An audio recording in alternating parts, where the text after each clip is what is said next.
In the rehabilitation department of District 3 in Susekdong, several people are working hard. Someone calls the protagonist, asking why he never answers the phone. Sweaty, the boy named Baek Yisu, responds that he didn't hear it because of the noise and asks if something happened. Smiling, his brother starts talking, questioning if something needs to happen for him to call his little brother, and says he just wanted to see his face since it's been a while. The boy then says he is busy, and his brother asks what is keeping him so busy. Next to him, a colleague tells other workers that they are doing it wrong and that it shouldn't be dumped like that. Showing several bodies, he explains that if they do it this way, they will float later. Changing the subject, his brother just asks if he's going or not. Before the boy can respond, someone appears falling to the ground. Annoyed, a man emerges out of nowhere, saying that these South Koreans are bastards. This is the North Korean Lee, from North Korea's Special Operations Squad and a spy. Responding to his brother, the protagonist explains that he will show up later. He asks the rookie how he's doing and injured. The rookie says he's fine since they didn't manage to advance much. At that moment, the boy starts taking off his jacket. As the leader of the Special Operations team against infiltrators from North Korea, he says they need to finish this now. Hearing the men mocking him, the bald man becomes extremely irritated. He charges at the hero, trying to strike his neck, but the hero manages to dodge. Quickly, he goes for a counterattack, landing an elbow under his chin like an uppercut. This hurt him and also made him angry. After the blow, he looks intently at his opponent. Looking up, he notices another blow coming. In an instant, the leader lands a downward right punch to the enemy's face, sending him straight to the ground. This punch was so strong that the man lay on the ground stunned. With a cold look, the boy picks up his jacket. Putting it on, he tells his subordinates to take care of the rookie and finish cleaning up the area. He informs them that he has an appointment, so he needs to go, and his subordinate responds, "Yes, sir." They place the guy in the wheelbarrow. They comment that this is why they can't go around telling people what kind of work they do. The only thing they can do about their job is pretend they are just doing manual labor. Later on, he is walking inside a building, approaching a man who asks him to wait a moment, saying he won't allow his entry today.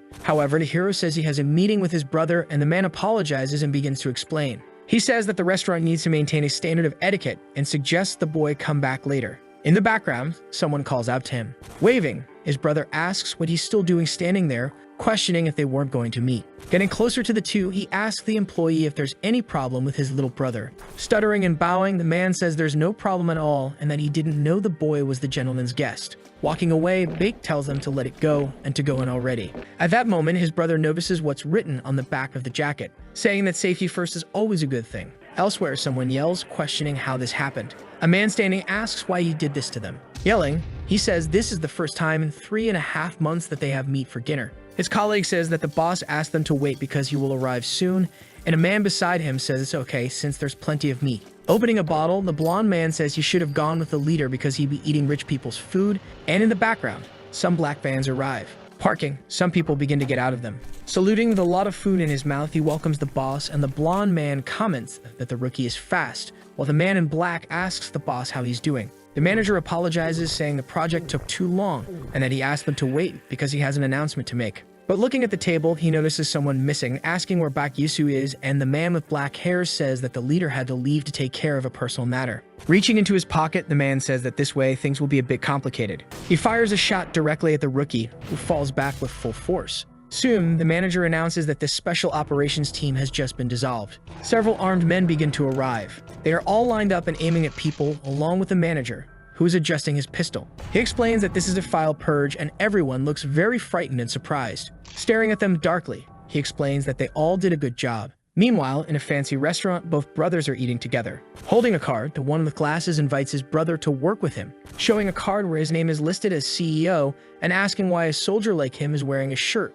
with the phrase "public safety first." Seeing this, the boy asks if it's about becoming a public employee, and his brother asks if the military tells its soldiers to be public employees. Pouring wine into his glass, he says he has several good businesses and asks how someone could live comfortably with his brother living on minimum wage, saying it's nothing too difficult and that he'll only need to manage a few restaurants. He then asks if his younger brother is listening, and the latter responds that he will think about it. At that moment, his phone starts ringing. Taking it out of his pocket, he notices it's an unknown number. He tells his brother he needs to take the call, and the other asks if he's listening. A few seconds later, in the men's restroom, inside, the hero answers, saying he is Baek Yisu. It's his employee who asks if he's eaten plenty of rich people's food, and the leader asks Cheyenne what's happening with his voice. Sitting on the floor, he says that except for the leader who went to eat rich people's food, they all ate a lot and are feeling unwell. Speaking seriously, he asks his employee Lee Cheyenne to start explaining what actually happened, and he is lying on the floor, bleeding. He states that they are all out of the game, and the hero doesn't understand what he means by that, explaining that he had said this time things were indeed suspicious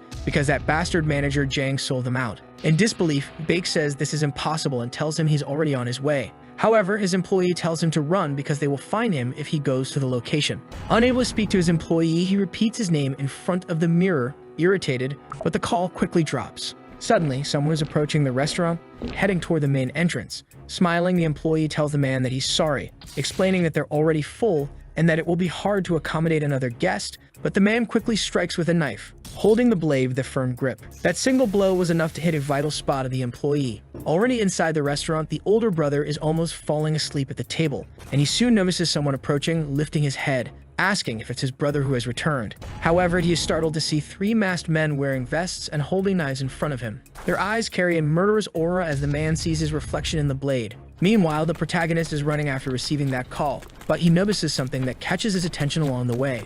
Running, he sees a group of masked men and immediately wonders if his brother is okay. One of them notices that he's in front of them, it's Bak Yisu, and he tells the group that they must eliminate him. The same man charges at the hero. Quickly, the protagonist manages to dodge. Looking for a counterattack, he lands a punch straight on the man's face, then grabs his knife, striking the masked man again, but this time with a fatal blow. His companion sees this but doesn't give up. He also charges, but Bake manages to dodge and goes toward his opponent, grabbing his leg while holding the knife. With just physical strength, he slams the man to the ground. Lying on the ground, he starts to observe the hero, who is looking at him seriously, holding the knife of his deceased companion. With a murderous aura, Bake finishes him off brutally. All the others watch their target getting up after the fight, who tells them that the knife's trajectory was very straight. Taking off his jacket, it seems that things have gotten serious this time. Staring at them with a sharp, murderous look, he points the bloodied knife, asking for the next one to step forward. In response, three men charge at once. They all duel with their knives, but the protagonist emerges victorious, striking one of the masked men with a precise knife blow.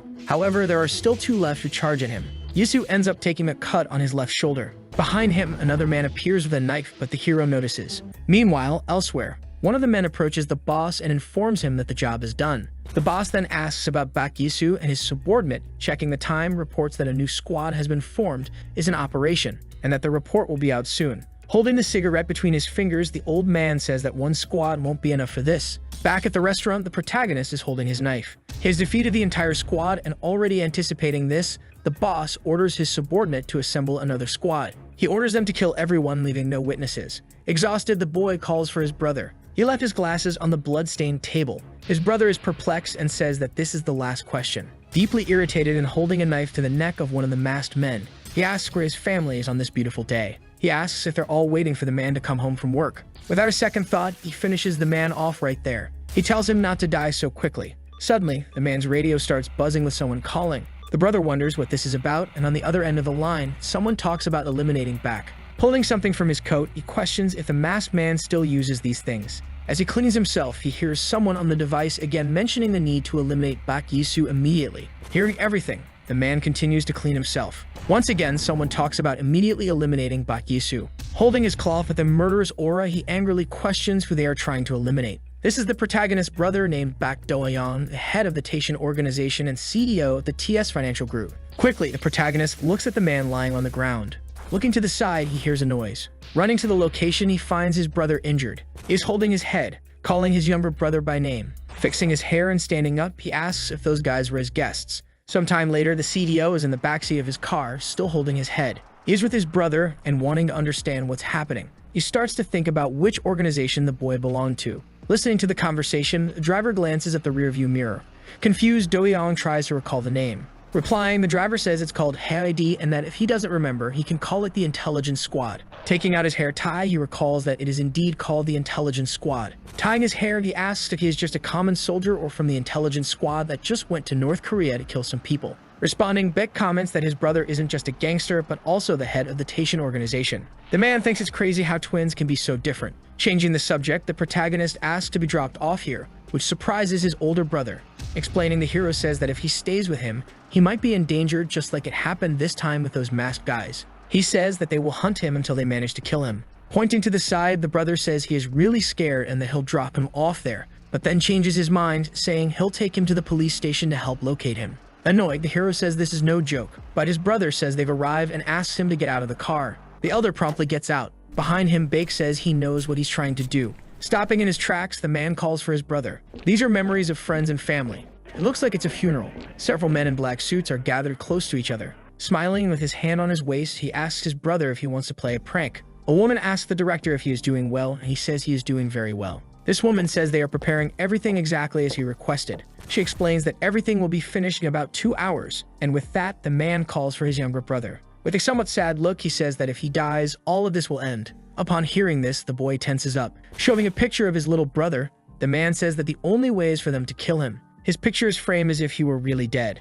He says that all of this will be something similar to a performance. In front of his fake grave, he says he learned this from the Yakuza, and that they use this tactic when they need to erase a member's identity or start a new one. Curious, the hero asks if they think those guys will fall for it, and the man responds that they will indeed fall for it. However, the most important thing of all is still missing. Tishin is an organization that became more famous than he imagined. People start arriving at his funeral. His little brother ended up dying in the end. Many people begin to kneel. No, rather, the younger brother of Chief Bak Do-young ended up dying. Thus, all the wealthy businessmen came to see him at his funeral, becoming his witnesses. After the explanation, he asks if he has any questions. Responding, he says he has none. If he believed it, the boy will believe it too. A van arrives at the location. It is the only one in that particular place. Seeing this, one of the men asks what kind of rich person uses a van and wonders if it's one of those who only came to the funeral to eat something. Inside the vehicle, the boss reviews some papers and realizes that this is the twin brother. He says the car won't stop moving. With a sadistic look, he asks if he's just a common gangster. Suddenly, someone knocks on the window. Saying it's so dark he can't see, calling the old man Uncle. He states that he can't just enter the place. Looking back, he tells his group that this is their last mission before they enter the field. He explains that they need to open the coffin and find out if Bakisu is really dead, as they say. Wearing a cap, one of the men steps out of the van. The man with black hair asks what this is and why he looks like a beggar. He then asks if he was at the academy. Touching the brim of his cap, he orders him to respond and even calls him an idiot. He tells him to go back to the car, but before he can finish the sentence, the man with the cap lands a quick punch, showing no reaction whatsoever. Even with just one punch, the man falls to the ground with full force. This catches the others' attention. They rush at the mysterious man, shouting insults. However, others join the fight as well. The battle begins. One of them lands a blow on the neck.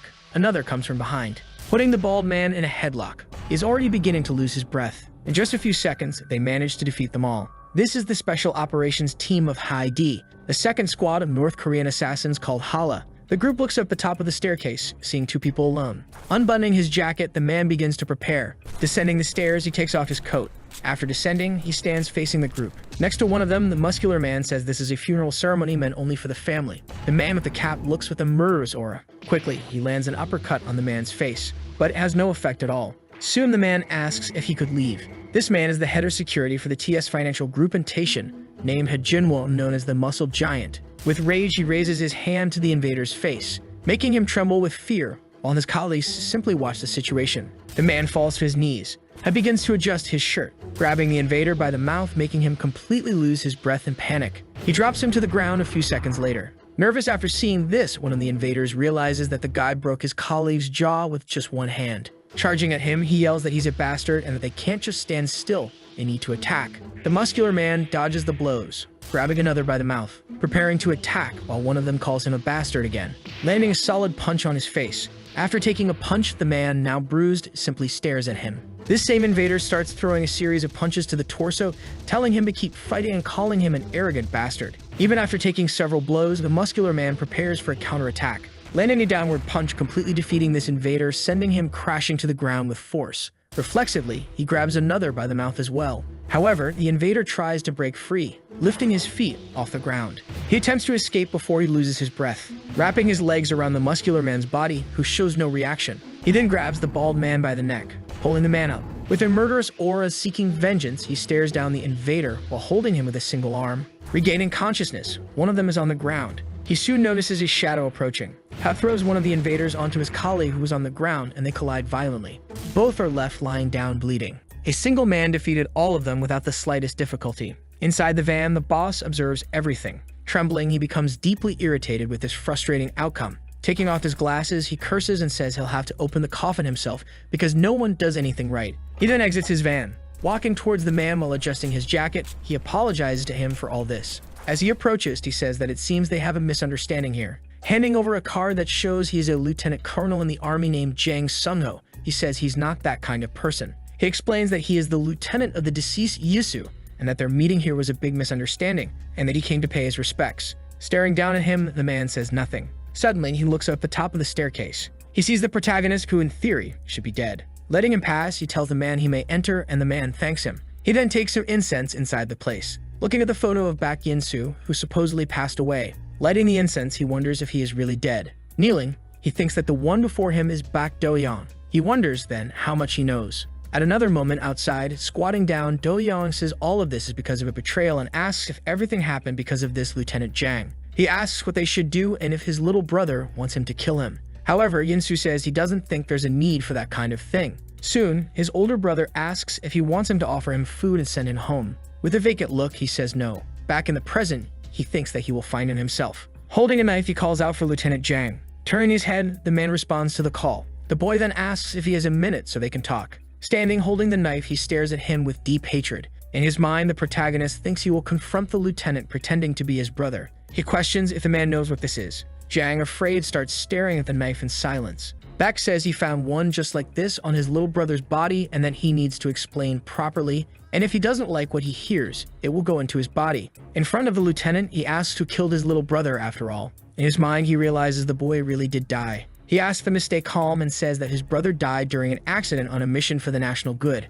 However, he thinks that it looks like he'll only need to get rid of this gangster. Continuing, he says he can't go into details as it's a confidential operation, but that in any case, he will conduct a thorough investigation. Before he can finish speaking, the hero punches the liar in the face. He screams in pain and blood pours from his nose. Annoyed, Baek says the man talks a lot of nonsense while he lies on the ground, stunned. Again, he asks who killed his brother. However, the man remains silent. Quickly, a woman steps in front of the boy, stopping him. A muscular man approaches his boss and says he thinks it's better for him to withdraw. Furious, he tells him to come back and calls him a bastard. Leaving the area, the man just looks back. Sometime later, his older brother mimics the boy's words. He asks if it sounded similar, and the woman tells him to keep his arm like that and tilt his shoulder more. Seeing all this, Baek asks what they are doing. Sitting on the couch, the man says the performance was good and asks if intelligence agents learn this in infiltration and camouflage cases. Responding, the protagonist says he bought some time, but that he will surely return. So his brother says he'll give the address for a visit. He recalls inviting him to join the organization, and that he will be welcomed with open arms. Carrying his backpack, he says he can't hide in this place forever, and his brother asks where he's going. The boy replies that he's going to the funeral home and that it won't be an act. Looking back with a somber look, he explains that it won't be an act because he really will die. Confused, he asks if he's leaving him here and if the boy will actually fight. Approaching, he says he understands what's happening but asks why he doesn't stay in this place since he's alive. Explaining that he could work with his brother, but Yin-soo asks if he wants him to live in this place as a gangster. After hearing this, his brother just observes. He then confirms that's exactly what it is. After all, he kills people and does dirty work, just like him. Yin-soo slaps his brother's hand off his shoulder. He starts walking away while his older brother calls his name. Placing a hand on his face, he says it doesn't feel like having a twin brother. He's more like a stubborn mule. He then tells his subordinate Jin Woong to gather some men and go with him because his little brother is about to do something stupid. At the same time, elsewhere, the protagonist is on the street at night. Suddenly, he notices something. One of the subordinates is approaching. Adjusting his hood, he asks if they are still following him. The man responds that they are. He says that these are orders from the director. Near them, hidden with a knife, someone is observing the whole situation. Elsewhere, Jang is on the phone, telling someone to keep an eye on it. Ending the call, he starts thinking about that expression. The expression of someone who was absolutely certain they were going to kill him. Baek Do-young must certainly know something about all of this. Suddenly, someone tells him not to look back. Placing a hand on his shoulder, the person explains that if he wants his daughter back safe and sound, hearing this, he asks what the person wants. Trembling, he says he will give them anything they want. The person brings their arm close to the man's neck, frightening him, but soon reveals it's his daughter, making him very happy. He asks how the trip was, and she replies that it was horrible because the seat was uncomfortable and hard, so her father apologizes and says that next time, he will choose a better spot. Hugging the old man, she says it's okay because the worst part was missing her father, so the man says that next time he will buy a plane ticket for a quicker trip. Excited, she says her father has the power of an intelligence agent, and laughing, Jang says her father is just a bureaucrat with an office job. Curious, she asks if he doesn't know how to fight. Laughing with his eyes closed, he responds, who knows, and says he's never tried to find out. Meanwhile, elsewhere, Do-young tells the woman to open the doors because he needs to buy a cigarette, and she says she'll ask someone downstairs and that he should stay in this place. Frustrated, he says he just needs a bit of fresh air because he's completely confined here. She says no because Chief Ha and the others are with his brother, so it will be dangerous if he leaves now. He then asks if he can't go out without a guardian, and she says not exactly a guardian, but that he can't go out alone. Smiling, he suggests they do it another way. Someone starts coming down from the 57th floor. Holding hands, they both wait with 2 security guards. Confident, he asks Nuna if she wants to go with him to buy a cigarette, and embarrassed and stuttering, she says she will. Looking back, he tells one of the staff that this is his Nuna and asks him to say hello, embarrassing her even more. Suddenly, he changes his expression. Placing a hand on her shoulder, he asks if he doesn't think his Nuna is very beautiful, and the bald man responds that she is indeed very beautiful. Continuing, he explains that everyone should call Miss Suwa Nuna. With a murderous aura and a sharp look, he questions who he is and asks if Lieutenant Jang sent him. The man responds, starting to say he doesn't know what he's talking about. However, before he can continue, he tries to stab him, but Do Young manages to dodge. After dodging, he becomes serious. Holding the knife, he asks if the man also has one and if he brought more weapons. The woman then responds that yes, they are inside her skirt. Nervous, the man starts to reach for the knife on the woman's leg. Quickly, the bald man moves to attack, trying to land a frontal knife strike, which is dodged. Very swiftly, the man manages to evade. Noticing something, he looks closely. He comments that the bald man is well dressed. Instantly, the imposter tries another strike, and he manages to dodge again. In his mind, he thinks that this blade is tricky and too short to cut through his opponent's bulletproof vest. Deciding to switch to hand-to-hand combat, he shoulder checks him. Looking back, he notices the other imposter trying to strike Swa. Standing, the man is ready to finish off the woman lying on the ground. However, he ends up hitting the CEO's shoulder. Relatively calm, he asks Swa if she's okay and comments that it's been a while since he was stabbed. He thinks this guy is a bastard for attacking Swa so deliberately. He concludes that things are getting quite dangerous for her. Without hesitation, he cuts the man's arm, disarming him. Surprisingly, the bald man arrives to help his colleague. The CEO intervenes and they begin to fight. In the background, in great pain, the black-haired imposter just watches. On his knees, he reaches for his fallen knife. Swa appears and kicks the knife away. Determined, she lands a knife blow to the man's neck. At the same time, Do Young manages to disarm the bald man, who looks surprised. He brings his knife close to the man's face, fully determined to do it. Looking down with a terrifying and maniacal aura, he says he will welcome him with open arms while the man stammers in fear, begging for mercy. However, this doesn't change the boss's decision, and he finishes him off. A while later, someone arrives by elevator. It's the CEO and the girl, and the man asks if they don't know how to do their job right since they let these things get into the elevator. Concerned, one of them comments about their boss's shoulder. Changing the subject, he asks for a cigarette because it's really hard to find something to smoke around here. His subordinate pretends to reach for a cigarette, but instead pulls out a knife, stabbing him.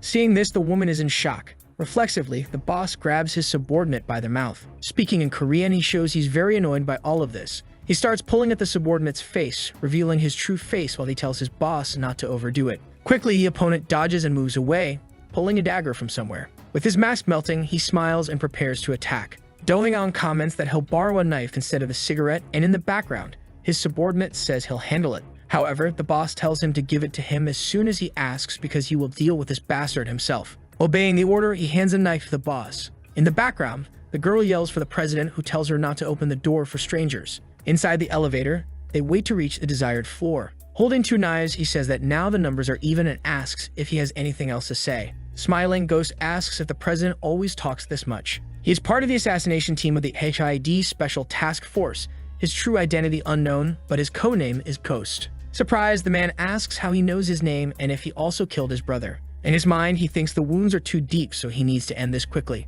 Smiling, Ghost says he'd love to if he had the chance. Then he charges. Trying to strike him, he asks if Bak Yisu is really dead, and the boss says the lieutenant paid a small sum for condolences and left. Continuing the fight, the white-haired man says he's changing his question. Very close, he asks where Bak Yisu is, and the man asks if he's deaf. Meanwhile, elsewhere in the city, someone is walking down the sidewalk. Bake, along with his subordinate, enters an alley. Following them, the man turns to enter as well. However, a fist comes toward his face, landing squarely, sending the follower flying away. But he manages to defend himself. Surprised by this incredible strength, he wonders if his arm is broken. Walking toward the man, the protagonist asks if Lieutenant Jang sent him. Scratching his head, he asks if it was to check if he was dead or not. Trembling, the man responds that yes, as expected, there was no way Bak Yisu could die so easily. Nervously, the boy recognizes this voice. Looking, he realizes it's Lee Xian, and taking off his hood, Lee says it's been a while. Joining them, the subordinate asks if they know each other, and the blonde man yells that yes, asking what the gorilla man is going to do about his injury. But the hero ends up apologizing. Placing a hand on his shoulder, he says he should have been with him. Bowing, he says he was the only one who survived. Starting to speak, a blonde man makes it clear that both of them survived actually. Smiling, he says that next time he eats something delicious, he should take him along too. Suddenly, he begins to feel a lot of pain, saying he needs to take care of it, and Yisu asks where he's hurt. He responds saying he already had a hole in his stomach and that he just broke his arm. Observing the man, he comments that he is not a gorilla. However, he asks why his expression turned like that. The man seems perplexed and stressed on the phone. Lee asks if the hero knows what happened. At the same time, elsewhere, Do-young takes a blow to the chest, barely managing to dodge as it would have been an even deeper cut. Fighting face to face, they both stare at each other. The boss tries to strike his head, but Ghost manages to dodge again. He is furious, engaged in a very intense fight. Excited, he questions if Ghost will really keep dodging like that and tells him to come here. However, in his mind, he realizes there's no good reason to drag this fight out for too long because his vision is already getting blurry. Do-young sees everything blurred while Ghost says he is indeed Bak Yin-su's older brother. He tries to strike his neck again, but he manages to dodge. A line appears in the fight. Holding the string tied to his arm, Ghost admits. Holding the string, he says that for a gangster, he's actually quite good. As he finishes the sentence, he makes a vertical cut on Bak's torso, causing his knife to fall to the ground. He steps back and Ghost asks again where his brother Bak Yisu is. With the knife in his hair, he questions the man if he still doesn't get it. The man asks what he's doing. Bak ends up cutting his own hair, asking if he needs to do this for him to finally understand, revealing that he is Bak Yisu and not his older brother. Seeing this, the man is surprised and nervous. Stuttering, he says there's no way this can be real, and excited, Yisu comments that he really is a clueless guy, charging in to continue the fight. Also excited, Ghost says that Bak Yisu can't be that clumsy. He goes for a frontal attack with his dagger. Hitting the man directly, the hero says that he's been annoying since the beginning. Using his right hand, he makes a cut across the white-haired man's face. Falling to the ground, Ghost is desperate and bleeding heavily.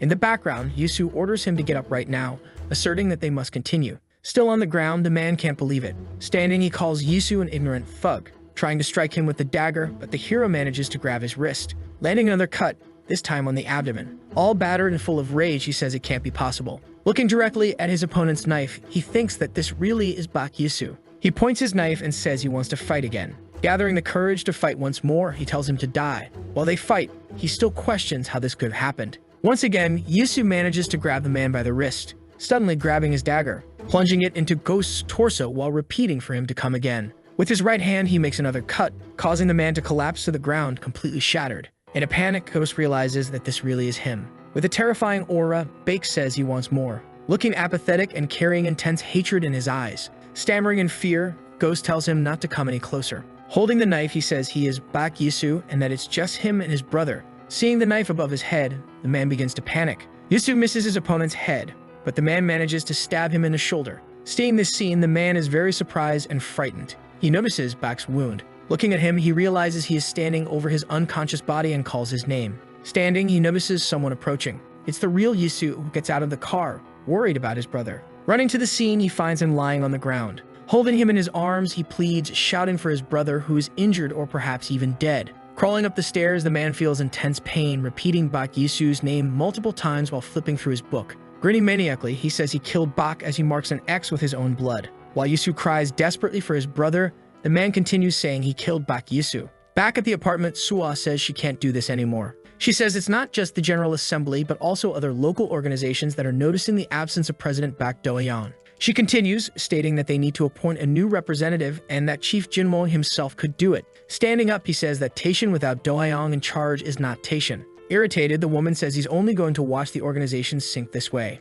She insists that if President Bake ended up like this, he should maintain balance and preserve Taishan. The man tells her to stop. Crying, he asks if she really doesn't know this and asserts that this person doesn't exist. He says there's no one who can replace Bak Do-young and Taishan. Meanwhile, Yisu is walking, and in the background, Lee calls out to him, asking him to wait a moment. Getting in front of him, he asks where he's going. Looking down, he says that the wounds on his brother's body were from the skills of a man who had been trained. He asserts that he is certain it was a special hire made by Chief Jiang. There are many cases where Jiang's special contractor is disguised just like them. If they find him, they will also be able to find Chief Jiang in the process. Placing a hand on his shoulder, he asks what they should do now, and Yisu responds that Chief Jiang is the one who killed his brother. Crying, he says that just as they did to him, the two of them will find and kill them. Sometime later in the Pangyo Techno Valley, peeling a fruit, someone says they hate Pangyo. He comments that there isn't much to eat around here. This is Kim Taewon, the CEO of T1 ICT. Standing up, he says that they only have rich people around here, so money is useless.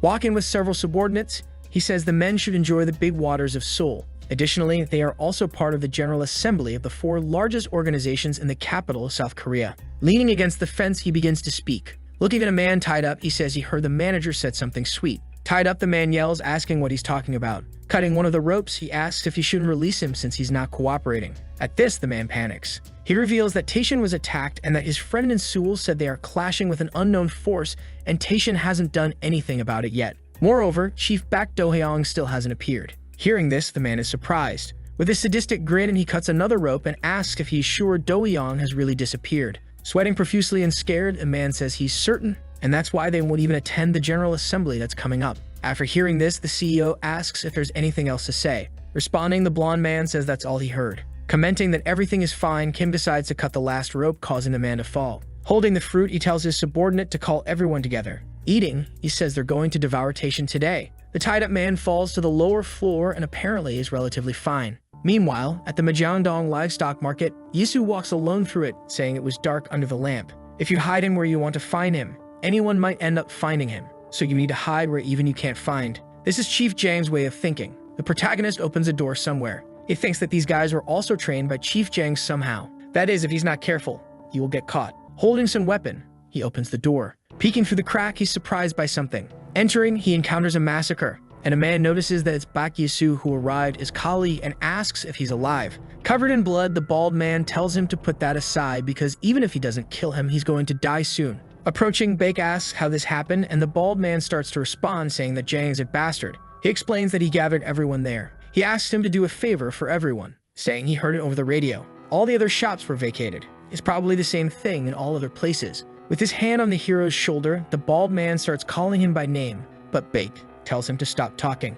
Deeply irritated, the bald man says that Jang has become too powerful for him, and that it's not an organization he can handle alone. He then tells him he must survive. Falling into his arms, he tells him to run. Starting to get angry as well, the hero thinks about the organization. Meanwhile, in a building, a man states he is very disappointed and that, as far as he knows, the 4 major organizations are called the General Assembly. Looking to the side, he questions if Taishin was just this much after all. Jinwon appears, holding 2 men by their collars. With a sharp look, he says they are the 4th. Throwing one of them to the ground, he comments that he doesn't know where or what the man heard, but he says they are the 4th group of gangsters attacking just this week. Smiling with his hand in his pocket, the man questions the gangsters. He says he was trying to be polite and that he would take it easy on the man. At this moment, he pulls a knife from his suit. Surrounded by his subordinates, also armed, he asks if he should fight like a gangster. Sighing, Jinwon says he's getting quite tired now. Annoyed, he tells them to come at him with everything. Behind them all, Bake appears, telling them to move aside. He walks up to the muscular man, and everyone in the background questions if he's lost his mind and if he's also from Taishin.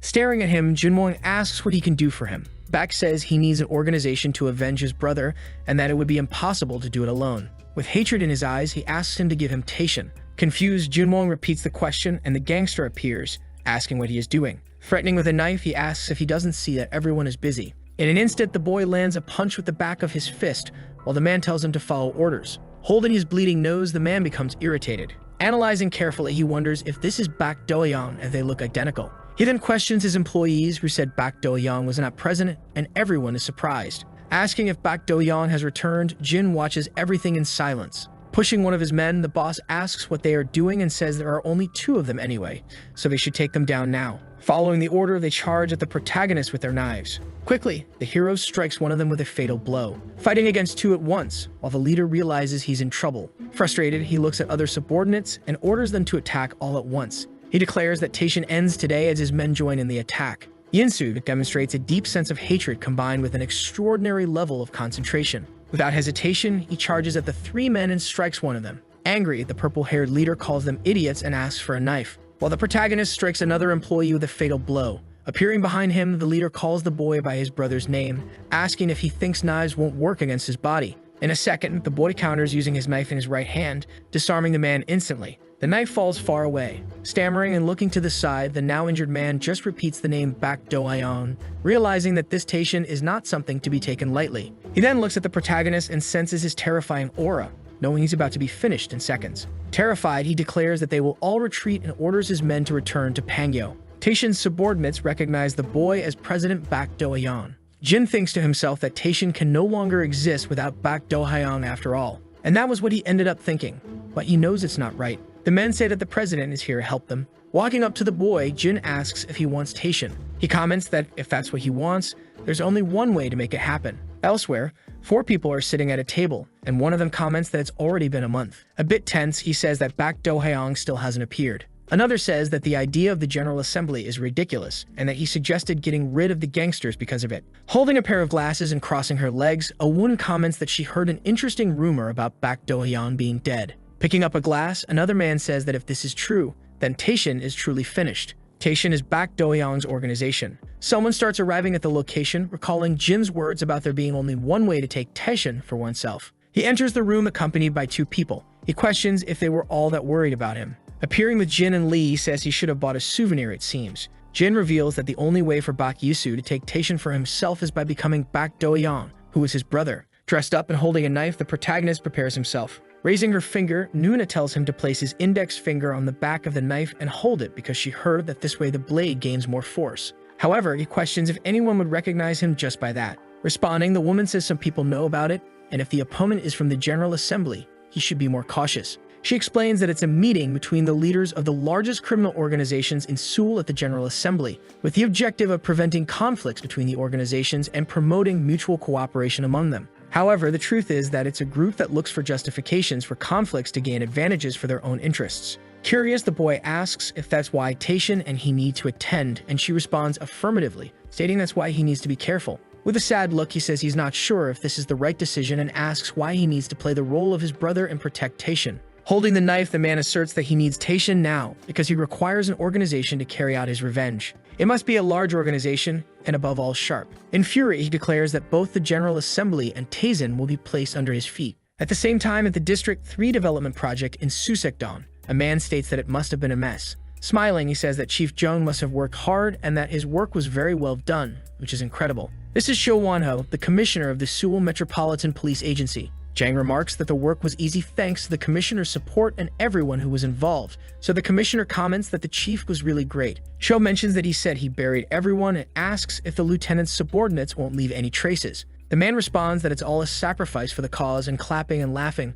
Cho says that's incredible. He asks if this is the result of working in the shadows to make their country better. Anyway, the members were concerned, and he asks if the North Korean group is an outdated product that doesn't fit with current diplomatic relations. In response, the man says yes. Continuing, he says that the commissioner is right and shouldn't be told what to do. He mentions that he's been busy lately as well. Placing a hand on his shoulder, he keeps talking. With a tense expression, he says he doesn't know why his boss has been piling so much nonsense on him. He questions if it's so difficult to get rid of mere kids. Pointing his finger at his chest, he asks why he encounters accidents here and there, asserting that it harms people. Then he asks if he knows how much manpower and money he spent to cover everything that was done. In response, the lieutenant says he's sorry that it was bigger than expected. Very irritated, the man asks if he wants him to deal with the Taishan organization and explains that it is part of the General Assembly. He questions if he knows what that means. Jang states that he's asking him to handle it because from then on, it's under the commissioner's jurisdiction. Cho questions if he knows what it means to mess with those bastards, but the man addresses the commissioner directly. Taking something from his shirt, he deeply frightens him.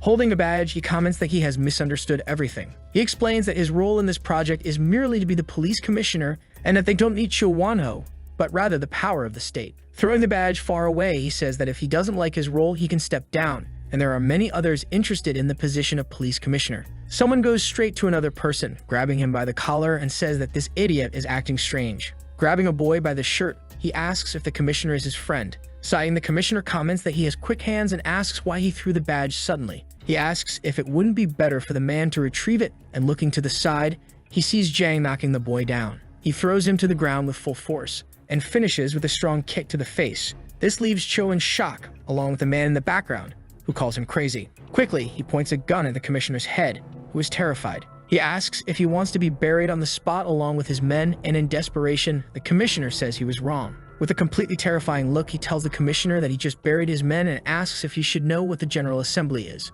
Screaming in fear, Cho says he'll take care of the General Assembly and that he knows someone there. Putting away the gun, Jang says they need to do the job well, and the man agrees. Suddenly, he calls the commissioner, saying he wants to meet Baek Do-hyung in person. At the same time, in the meeting room, a man asks if they are saying that Baek Do-hyung was stabbed. This is Ri Tae-hyun, the CDO of Jorang Resort and the leader of the Jorangwi organization, which has taken control of the Yongsan district. He asks if someone didn't say that bastard isn't fit to be here. The blonde man comments that they said he's on a long business trip and questions why he always gets so excited whenever they talk about Bak Do-yeon. This is Han Hae-seong, CEO of HES Entertainment, an entertainment company based in the Gangnam district. Irritated, Ryu questions if he is the only one making a fuss again. He says that a bastard without a legacy in Hamdong getting stabbed is a natural death for a gangster. Joining the conversation, the woman says that it seems to her that CEO Taehyung has decided to throw barbs today and that he seems to have many emotions regarding Bak. This woman is the CEO of Cheonwon Negotiations and the leader of the Korean-Chinese organization headquartered in the Guro district.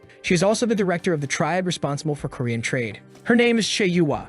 Laughing, Ryu says he's speechless and asks if they are mocking him again, but a man tells him to stop. He asks if there isn't a general assembly to put an end to this annoying friction between them. The man in question is the CEO of Ilhak Capital and also the owner and leader of Gudo, a small organization based in the Jongno district. His name is Lee Sunmin. Extinguishing his cigarette and laughing, he comments that he really seems like a dog to them.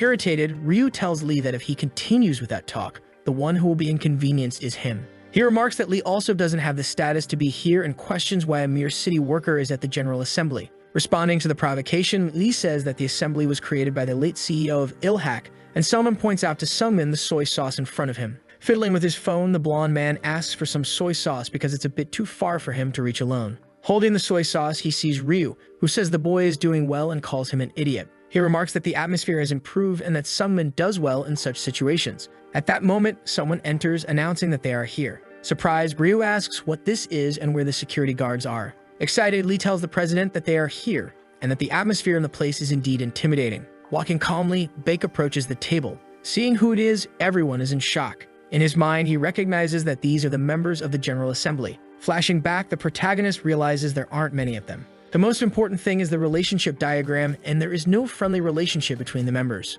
Closing the folder, he says he has an idea of what to do, and that the rest he can resolve as Bak Do-yeon. Smiling, the boy asks why the long faces and if everyone missed him. Surprised, Cha asks if he really is President Baek and says that because he cut his hair, she didn't recognize him. Then the man says he wanted to look presentable for her and questions what he should do since she didn't recognize him. Ryu mentions that he heard he was stabbed and asks if he was embarrassed. Besides that, he had to work more due to his absence. Picking something up from the table, he asks if he doesn't use chopsticks and that if he's going to eat with his hands like a baby, he'll use them instead. Hearing this, Ryu becomes irritated and the woman laughs in the background while the blonde man calls out to the president. He comments that while he was away, they had many discussions. Expressing surprise, Baek remarks that he must have been very worried and says he should have bought a souvenir. Han responds that he heard about his brother's death and that he must have gone through difficult times, so he asks if they were close. Intervening in the conversation, Ryu comments that he heard the funeral was noisy and that apparently there were even knife fights. Confirming the story, the girl says she was also there and asks what it all meant. Picking up a glass, the man says that there are already so many stories, so he'll get straight to the point. He asks if the current Bak Do-yeon is qualified for the General Assembly. The boy stands up and asks why they didn't come to help him when they knew he was in trouble. Pulling out a knife out of nowhere, he suddenly plants it into the table in front of everyone. With intense anger, he asks what all of them were saying about Taishan's qualifications. He also asks if they think the General Assembly deserves Taishan. Nervous, Han questions how he should interpret his words now and if he is saying that he will hand all control over to the Assembly. In response, the hero says he'll make it easier for them to understand and begins to explain their position. Staring intimidatingly, he says that from today on, Taishan will no longer attend the General Assembly and they can manage things on their own. Later that night in the car, Baek is sitting in the back seat, deep in thought. Jin comments that the General Assembly has become their enemy and asks if the boy has any kind of plan. Hearing this, he just remains silent and looks to the side. Suddenly, a car appears in the middle of the road. At the wheel, Jin tries to swerve, managing to avoid a collision with the other vehicle. Annoyedly questions what kind of madness just happened. Then 3 identical cars surround them. After the cars come to a stop, someone opens the door. It's Ryu calling for Bak Do-yeon. Walking toward him, he remarks that Baek spoke confidently at the General Assembly today. Cracking his knuckles, he says he will do everything Baek said. He is ready to punch the window. With just one punch, he shatters the glass. Looking back, both Baek and his companions are surprised and worried. With his arm resting on the frame, Ryu begins to speak while Bak just watches in fury. Getting closer to his face, he warns that he's going to start by taking over Taishan and curses him with a vulgar insult. Panicking, Lee stammers and calls for the leader of their team. Turning around, he says that when he presses this, the rearview mirror moves and Jin remarks that it's annoying to drive like that and asks him to stop. Looking at Bak, he mentions that the man said he would put the assembly under his feet and asks if he doesn't mind turning everyone into enemies. In response, Bake says that he will indeed put it under his feet, but that there's something he needs to do first. Before anything, they need to catch the rat within the General Assembly. Curiously asks who he's talking about, and Jin questions why he thinks that. With a serious look, Yisu says that they mentioned knife fights and that the funeral was noisy. One of them says that if they only discussed the funeral, the director had announced his brother's death to the General Assembly. However, Bake says that the knife fight took place at Taishan and has nothing to do with the funeral, which startles the two in front. Nervously, Lee realizes that their leader is right and wonders how he didn't notice.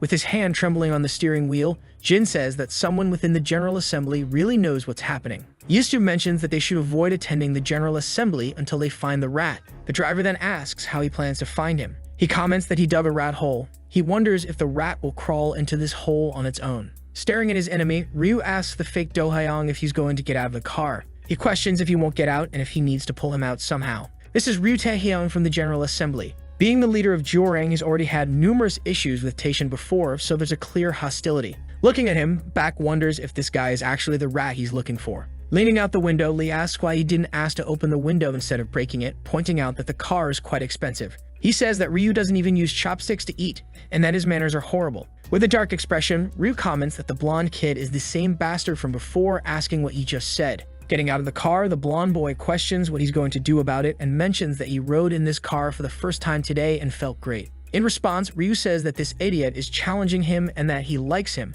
so he invites him to work with him instead of working for Bak. However, the boy replies that he's not interested in doing that. He tells them to take the man to the workshop to pay for the car repair, and then a fist comes toward his face. It looks like he manages to land the punch. However, the boy catches his fist and asks if he has a habit of punching things and if, by any chance, he's a bully. Showing off brass knuckles, Ryu is surprised that he blocked the blow and comments that he really likes him. Suddenly, several white cars appear. Excited, he asks what this is and if they're going to have a party here. He asks Lee Sungmin if that's really how it's going to be. With a cold look, Lee tells him to stop right there. This is Lee Sungmin, the leader of the Nine Knives and CEO of Ilhat Capital. Smiling, Ryu comments that young Master Sungmin is telling him to stop, so he will obey. Nonetheless, he asks if he liked what he saw earlier because he followed him here. Approaching, he says they're going to have a party after the General Assembly and asks if the man would like to join them. However, he adds that he's not sure if the people from Ilhat can handle it. Someone shows up, placing a hand on the bully's shoulder and laughing, saying he almost forgot. He mentions that his mouth is still as sweet as ever.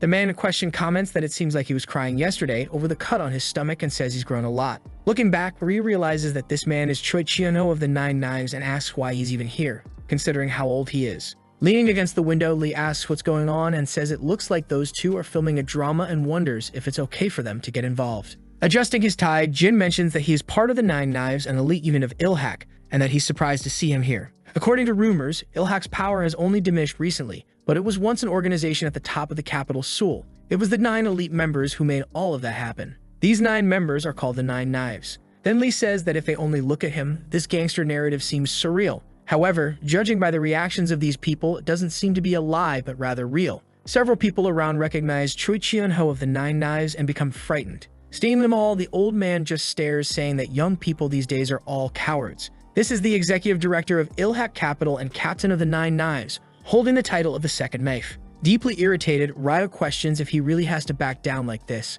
His business is with Taishan, so why is Ilhak helping them? Suddenly, Jin walks toward the old man, saying it's been a while. The captain is pleased to see him and comments that he has grown a lot, and Jin says he should have visited him to say hello, but they ended up meeting like this. In the background, Sungmin calls for Ryu and says he'd like to have Taishan as guests and asks if that's okay with him. Pretending not to care, the man says they can do as they please. He shouts for the car to be prepared immediately. Laughing quietly, Lee comments that this guy is an idiot for showing off for no reason. Approaching the broken window, the CEO of Ilhat calls for Bake, inviting him into his car since his window is broken. Hearing this, Insu is surprised and wonders what the man is thinking. Accepting the invitation, he steps out of the car and comments that it was a bit rough, to which the man laughs and says he doesn't know how to converse properly. Choi says he'll take 2 minutes and that he wants to talk to his friend about old times, and Jin confirms he will go with the director. Beck says it's fine and that Cheyenne will go with him, adding that the car is so small he might not fit if he goes too. Cheyenne remarks that it's not that small after all. Inside the car, Sungmin asks if he's really leaving the General Assembly.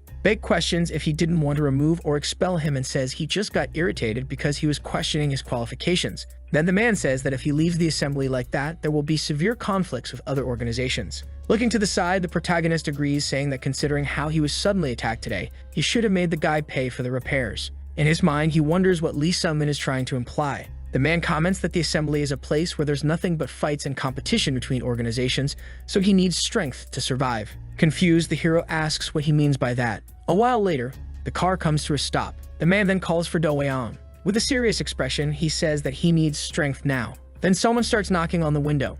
At that moment, Baek turns to see what it is. Elsewhere, the old man is looking at the broken window and comments that compared to a gorilla, Ryu's punches aren't bad. He asks Jinwon why he doesn't come to Ilhak, and Jin tells him to stop talking about that because his place is with Taishin. The old man then questions if he isn't part of the Nine Knives and says his spot is still available. Looking back, Jin states that his organization is Taishin, and above all, there is a lot of work to be done there. After hearing this, the old man says there's nothing left for him to do. He warns that Taishin will fall today and that it's all over now, which surprises Jin. Back to the protagonist, someone calls him by his brother's name. He says that from now on, the Nine Knives will guide him. Surprised, the boy asks what that means, and Sungmin responds that for them, this was the best they could do. Putting his hands on his face, he remains silent. But as he approaches the man, he asks if he was the rat. Then he calls Xian's attention. He asks him to keep Sungmin right there. Following the order, Xian agrees, and one of the men says he's being bold. Without hesitation, the blonde boy lands a solid punch on the man's face.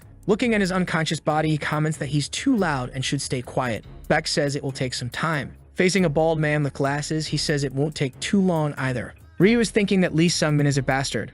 While smoking, he wonders why Sungmin is betraying the Nine Knives group. Curious, the driver asks if the Nine Knives are really that strong. He mentions that they recruited many for the team this time and that he should take advantage of the opportunity. But his boss asks if he's gone mad. He slaps the man on the back of the neck and asks if he wants his boss to get screwed. Leaning back in his seat, he comments that the driver is saying this because he knows nothing and asks if he knows how Ilhak unified Seoul in the past. He questions how he still manages to get involved in the General Assembly without knowing that. He pinches the driver's cheeks, who remains silent. He continues saying that back then he thought the same way. There are 9 knives in Ilhak. He mentions that he saw with his own eyes. Only 3 of the 9 knives destroying an entire organization in the Gangbuk area. At that time there were 9 of them, and now there might be 6. But regardless, even if there are only 3 people, their opponents would still be humiliated in every way. He concludes by asking what kind of madman would fight against the 9 knives. Returning to the protagonist, who is punching one of them, Ryu wonders if there is anyone who can defeat this group. Beck is punching the bald man non-stop.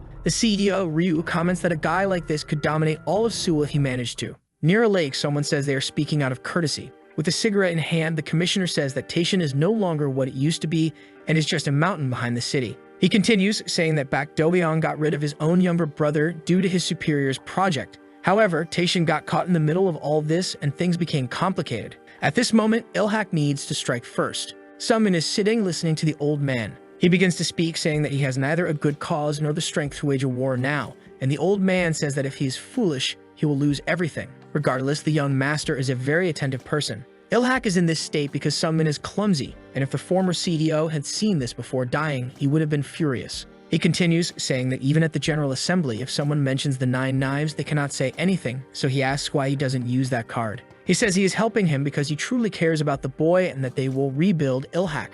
After this, the man gets up from his chair. He asserts that they will destroy Taishin, and the old man says he's finally got the spirit of things. With a distant look, Sungmin asks to let them participate in that project as well. Reacting to the statement, the old man just observes. He comments that the young master is eating well and that it was actually a compliment. He explains that it's called one sink and questions how Ilhak could secure a spot. Returning to the protagonist, his fist approaches while the man comments on his courage. He quickly lands an uppercut to the man's chin. Charging forward, he unleashes a series of punches. This causes the man to fall headfirst to the ground. Back then asks if he planned to get rid of him to destroy Taishin, and says that it's a mistake on his part, whether through someone's investigation or his own judgment. Either way, he's mistaken. He says he came to him. With a dark look, he came here to declare that Ilhak will collapse today. This catches the attention of Ilhak's CDO inside the car. A knife is thrown close to his face, startling him. With the knife in hand, Lee asks if he didn't hear. Smiling, he says that he's not leaving now. Sungmin starts to become tense and nervous, deciding to stay silent.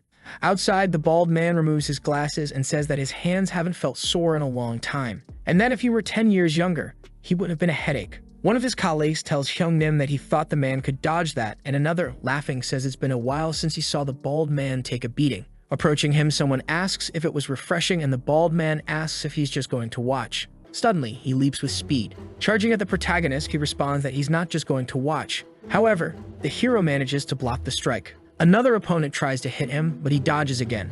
However, this time the man grabs the hero by the shirt. Throwing him to the ground, he shouts that Ilhak has the 9 knives and this is Choi Wangpal, the 7th knife. On the ground, Bake sees a foot approaching. This is Li Juchang, the 9th knife, who kicks the protagonist hard in the face and asks if he wants to destroy Ilhak. In a reflexive move, Yisu manages to block the strike with his arm. Quickly, another figure appears, ready to punch. This is the 8th knife, Jane Diokbe. He lands a punch on the ground as the hero manages to dodge. Yisu thinks that all of them are strong. The bald man grabs his shoulder, preparing to attack. At that moment, the boy also thinks they're skilled at pincer attacks. Pincer attacks are a military maneuver in which the opponent's flanks are attacked simultaneously by 2 defensive wings. Dodging the punch, Bake realizes he needs to break their formation before taking them down one by one. Counterattacking, he lands a direct punch to the bald man's jaw. The punch is strong enough to send the man stumbling back. His colleague rushes in to help, grabbing the bald man and asks if he's too old or just sleepy at the moment. He wonders if the young master didn't tell him. Meanwhile, the bald man is nearly unconscious, unable to fully comprehend what's happening. Charging forward, his colleague asserts that they need to destroy Taishin and grabs the boy by the arm. Holding onto his shirt, he states that they cannot disappoint the young master. He then grabs Bak's head by the back of the neck.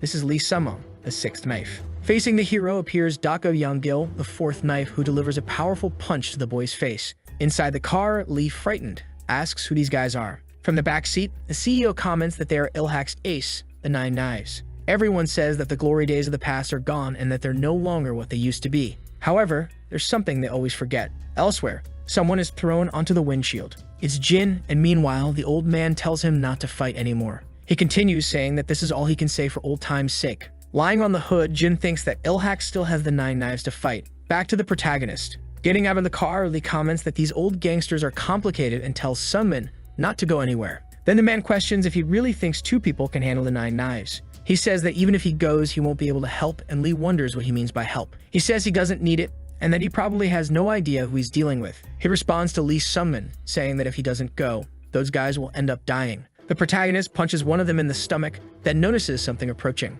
One of the 9 knives punches him from behind. Looking into his eyes, the attacker tells him to give up now and says that Taishin has fallen. Several members of the group close in on him. At the same time, Lee runs to the scene. He kicks one of them with full force. They ask if the boy is also going to interfere in this. He replies that he can't go all out yet and asks if they think it's better to deal with him first, calling them old-timers. A fist comes toward the protagonist, but he instantly manages to block and counter. Seeing this, everyone is surprised. Holding his arm, Samung says his joint is dislocated and that he can't move his arm. Stammering, one of the bald men appears, asking for a minute. Holding onto the hero, Wang Pal prepares to kick. With a serious expression, the boy charges with full force, remembering the past when his instructor was sparring with him and asking if he was stronger or bigger than him. He says that he doesn't have the talent for this and that if he falls and is in pain, he should just give up. He continues saying that some people are like this. They're full of energy and have strong mental fortitude, so they never give up. In such cases, he instructs him to pull the arms or legs and hold them so they don't move. Even if someone has strong mental fortitude, in the end their body won't be able to endure.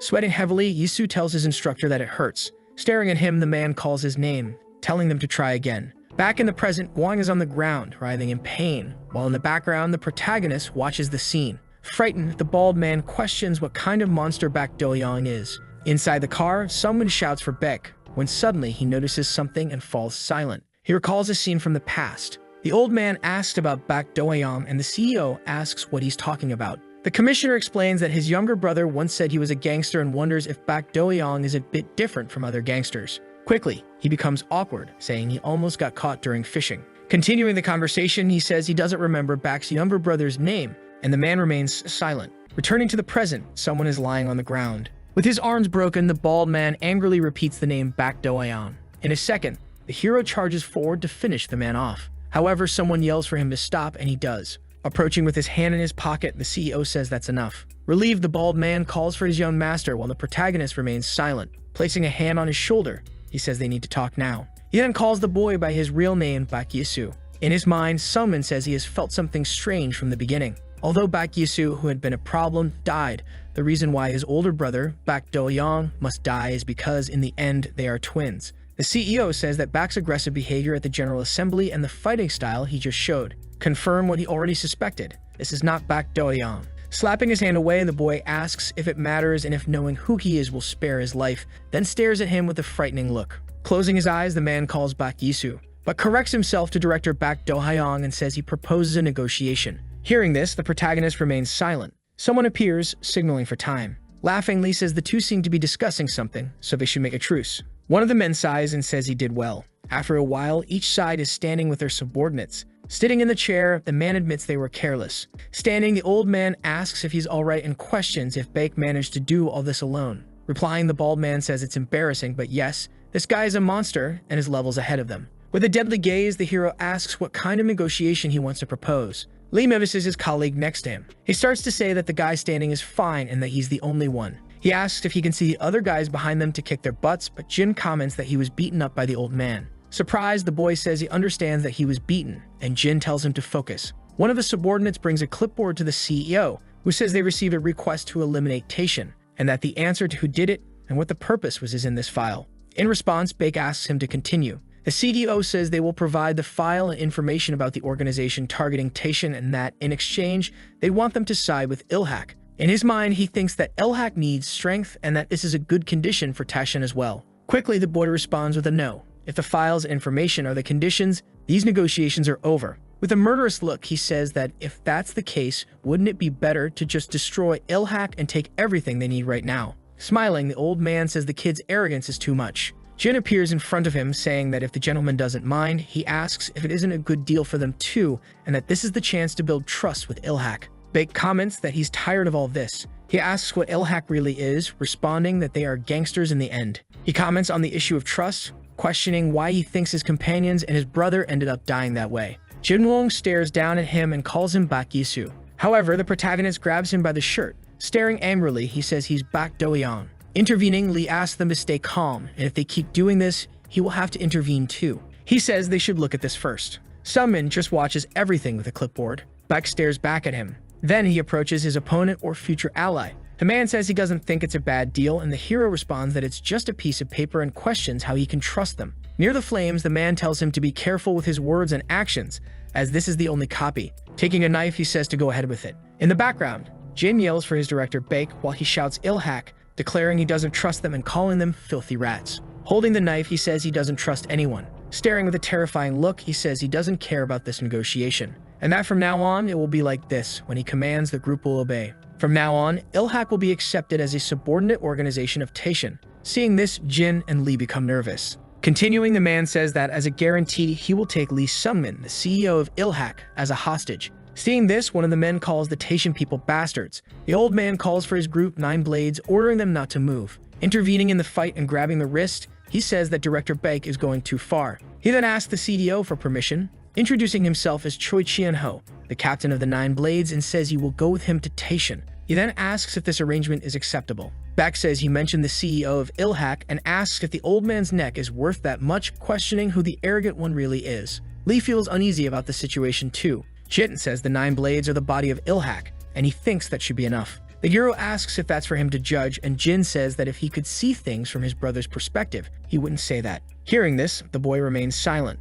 That the boy tells Lee Xian that he is in charge of protecting and monitoring Choi Chien-ho. Jin simply watches his boss giving orders. Going back in time 5 years ago, a man tells them to start recording, and inside the room, another man comments that from what he's hearing, Bak Yisu is a member of Baekdu fighting against Popular Korea. The man then confirms the information. This is Bak Yisu 5 years ago, who returned from Popular Korea after a long-term infiltration and is currently under investigation for espionage consultations. Looking through some papers, he asks about his mission, and Bak responds that it is confidential. This is Kim Ji-wook, the lieutenant colonel. Continuing, he says that in their situation, he's a man who crossed the military demarcation line and asks if there's anything in the background check. The boy responds that due to the nature of the mission, all background records of the operation team were erased. Kim asks him to state his immediate superior or the location of his unit. Again, the boy says it's confidential and that if they provide a secure line, he'll make contact. At this, the man stands up. He says they hate his North Korean operation team, recalling when he talked about gathering strength with subordinates, then comments that he may have been mistaken, but there's nothing he can do. Snapping his fingers, he tells Bak Yisu that he will do as he commands. Getting close to the young man's face, he says that if he declares him a communist, he will become one. He says he's done a lot of dirty work anyway, and he will use this opportunity to get rid of them once and for all. Suddenly, Jang appears, greeting them and introducing himself as Major Jang Shangho, head of the Special Operations Unit of the Intelligence Command. He says he heard from one of his men that he's being held here. Kim says it's no big deal, and that catching this damn spy is his job. Laughing, Jang asks if the man is joking because the boy is like his own son and not a spy. Taking a cigarette from the box, he calls for the major and asks if he thinks he's actually joking. He says he had just mentioned that. With a cigarette in his mouth, he asserts that the boy is indeed a spy. Surprised, Jang comments that this must be a misunderstanding, and Kim says he's an idiot because he needs to prove that there are no misunderstandings here. He then starts lighting his cigarette. Surprisingly, Jang approaches, taking off his glasses, and comments that he had just said that the boy is like his son, and that he can make up anything. But if he himself says his son isn't a communist, then he isn't. After that, he begins to leave the room with Bak Yisu and very irritated. Kim says this is insubordination. He yells for his subordinates to catch the two bastards. However, when he steps outside, he sees everyone lying on the ground and asks what's going on. Outside, Jang comments about Baek getting into trouble as soon as he returned. In response, Yisu says the guy didn't believe him even after explaining it was a confidential operation. Laughing, the man asks who would believe him after seeing his face and says he should have just said he had just defected. He explains that he trusts him because they are family. Then he tells him to look at his own hair. But he says that if his daughter says he's a spy, logically, he'll be one, so he'll have to shoot him. Hearing this, the boy begins to smile. As they descend the stairs, he asks if Colonel Kim isn't higher in rank than a lieutenant. Responding, Jang says they did all of this because he entered there. From afar, two soldiers wave, asking why it took them so long. He tells them to eat something because they're starving. Laughing, one of them asks what happened to Ba's hair. Everyone is happy and having fun, and Jang extends his hand saying, "Welcome back, team leader Bak Yisu." Back in the present, he is looking at a picture from that time. Sitting in an armchair, he hears a knock and says to come in. It's Jin, who explains that Kyan is monitoring Choi Chunho as the boss ordered. With his hands on his face, Yisu thanks him for the hard work, and Jin comments that Taishin is his responsibility. Changing the subject, he says he needs to mention something else, and the protagonist assumes it's about Ilhak. At that moment, he grabs the boy by the collar, saying he was wrong about this, and asserts that he cannot hand over Taishin to him, because the boy cannot be Bak Do-young. Jang is at a diner calling his daughter, and she asks if he has eaten yet. The man responds that he is eating well, and says he knows she is busy with her studies but should also eat plenty. He explains that he's not scolding her, just concerned, and in the background, one of his subordinates arrives. With a strange look, he says he knows many good places and that he should join him at one of them. Then he asks why he chose to eat at this place. Jang makes a gesture of silence to his employee and continues the conversation with his daughter, saying it's just a bit noisy where he is eating. Sitting at the table, he asks the aunt to bring the same as his friend, just without the tripe. His colleague still remains on the call, and then tells his daughter that he'll call again soon, saying goodbye. The man with glasses asks if it was his daughter, and from what he heard, she's studying abroad. Then he asks if she has returned. Changing the topic, Jang asks the commissioner if he has finished his work at the General Assembly. Responding, he says he did his part and that Jang just needs to act accordingly. He then asks the man if he had any stomach issues after doing his work, noting he hasn't heard from him in a while. Jang responds saying that the General Assembly is just gangs in the end. He asks if they aren't wasting their time in this way. He says this while adding some rice to his meal. The commissioner comments that he's doing it again and that if he eats it immediately, it'll burn his mouth. He says he also worked hard, but those guys aren't easy to deal with at all. Without his glasses, he admits Jang has good skills, but it won't help if he assumes they're easy. Hearing this, Jang asks if he's just using amateurs and says that people need to be professionals to do this kind of work. He also mentions they don't have much time before the start of the One Sync project. He continues saying that it seems he himself will have to find those people from the General Assembly. Curious, the commissioner asks if he's talking about Xiao Min or planning something new. Sharing his opinion, he says it seems Jang is right that to start the One Sync project, they need to control the General Assembly. From that point, once the parliament members receive some kind of benefit, their work will proceed without any problems. Then Jang says that in the end, it's Beck and his team, and he's confident that the defense security will handle it and take care of them. The commissioner then says that thanks to this opportunity, they can see the skills of the newcomers. With a cold look, Jang tells the commissioner that if he wants to make a choice, then he can go ahead and do so. Picking up his rice, the man begins to speak, responding that this, in fact, is going to be a complete mess. Back to the protagonist. He's sitting in the armchair, analyzing several papers, and asks if this is everything. He then pulls out a paper from the pocket of his shirt. Looking at his picture from 5 years ago with his team, he questions if that's why they killed all of them. Suddenly, Jin starts knocking on the door, and the protagonist tells him he can come in. The muscular man asks for permission. Approaching, he explains that Shun is monitoring Shou and Xiaonan, and the protagonist thanks him for his hard work. At the same time, elsewhere, the old man is on the phone and says nothing happened to him. He also mentions that Taishin isn't so bad and that he feels like he's on vacation, so that's good. The man from the island apologizes, saying he's very inexperienced, and the old man agrees that he is indeed an amateur. However, he says that this was a decision made by his organization, and that they all acted according to his will. Smiling, he says that this is a decision they trust and will follow. Although the outcome hasn't been good from the start, he doesn't think it was a bad decision. Relieved, Lai says he'll see him soon. On the other end of the line, the old man says there's no need to hurry and that he can take a good rest in the place. The blonde man comments that it's cute, as if the boy isn't his boss, but his grandson. Laughing, the old man explains that this grandson is the lord of the island. Shinju is surprised and says that even after he left him with his group, he questions what would happen to the old man if they decided to harm him. Looking at the plate of food, the man replies that this was also his choice, so he has to live according to it. Surprised, the blonde man asks if this wasn't his boss's decision, stating that orders are just orders in the end and that, after all, he was sent here by him. However, the man says it's a little different from what he thinks. He questions if Taishin is that kind of organization, and in that case, says Taishin, as expected, is a bit disappointing. Hearing this, the blonde man becomes a bit confused. Back in the protagonist's room, Jin says he thinks he made a mistake, asserting that he cannot hand Taishin over to him. He asks him to give up, and the boy slaps his hand away, saying he already gave Taishin to him and asks if he wants it back like a spoiled child. He comments that the man is here for Taishin, but he is here for his revenge, and that's how he put the island in his hands, so there's no problem with it. However, the muscular man responds that he already told the boy that his methods are the problem, and that before anything else he needs to do things like his brother. A bit tired of this, the boy responds that's why he's acting like him. However, Jim replies that his brother wouldn't do things like this for the organization. He explains that the organization trusts his brother, which is why they appointed him as the boss, so he should make it feel like he's the same person. Hearing all this, Beck starts to get a little irritated, saying that trusting in methods must be the reason why they are playing like children at the General Assembly. Questioning trust, he says that this organization shouldn't act according to the boss's orders, and regarding the method, he says that, like a gangster, they use their fists. Staring at the muscular man, he asks what the problem is here. Taking off his jacket, the man calls him by name, saying that first of all, he should step up so they can see who the child in the room is. In response, the kid just remains silent, then decides to move forward, hitting with his knee, which the man quickly blocks. Jin then decides to grab the kid by the collar again, throwing him hard onto the ground.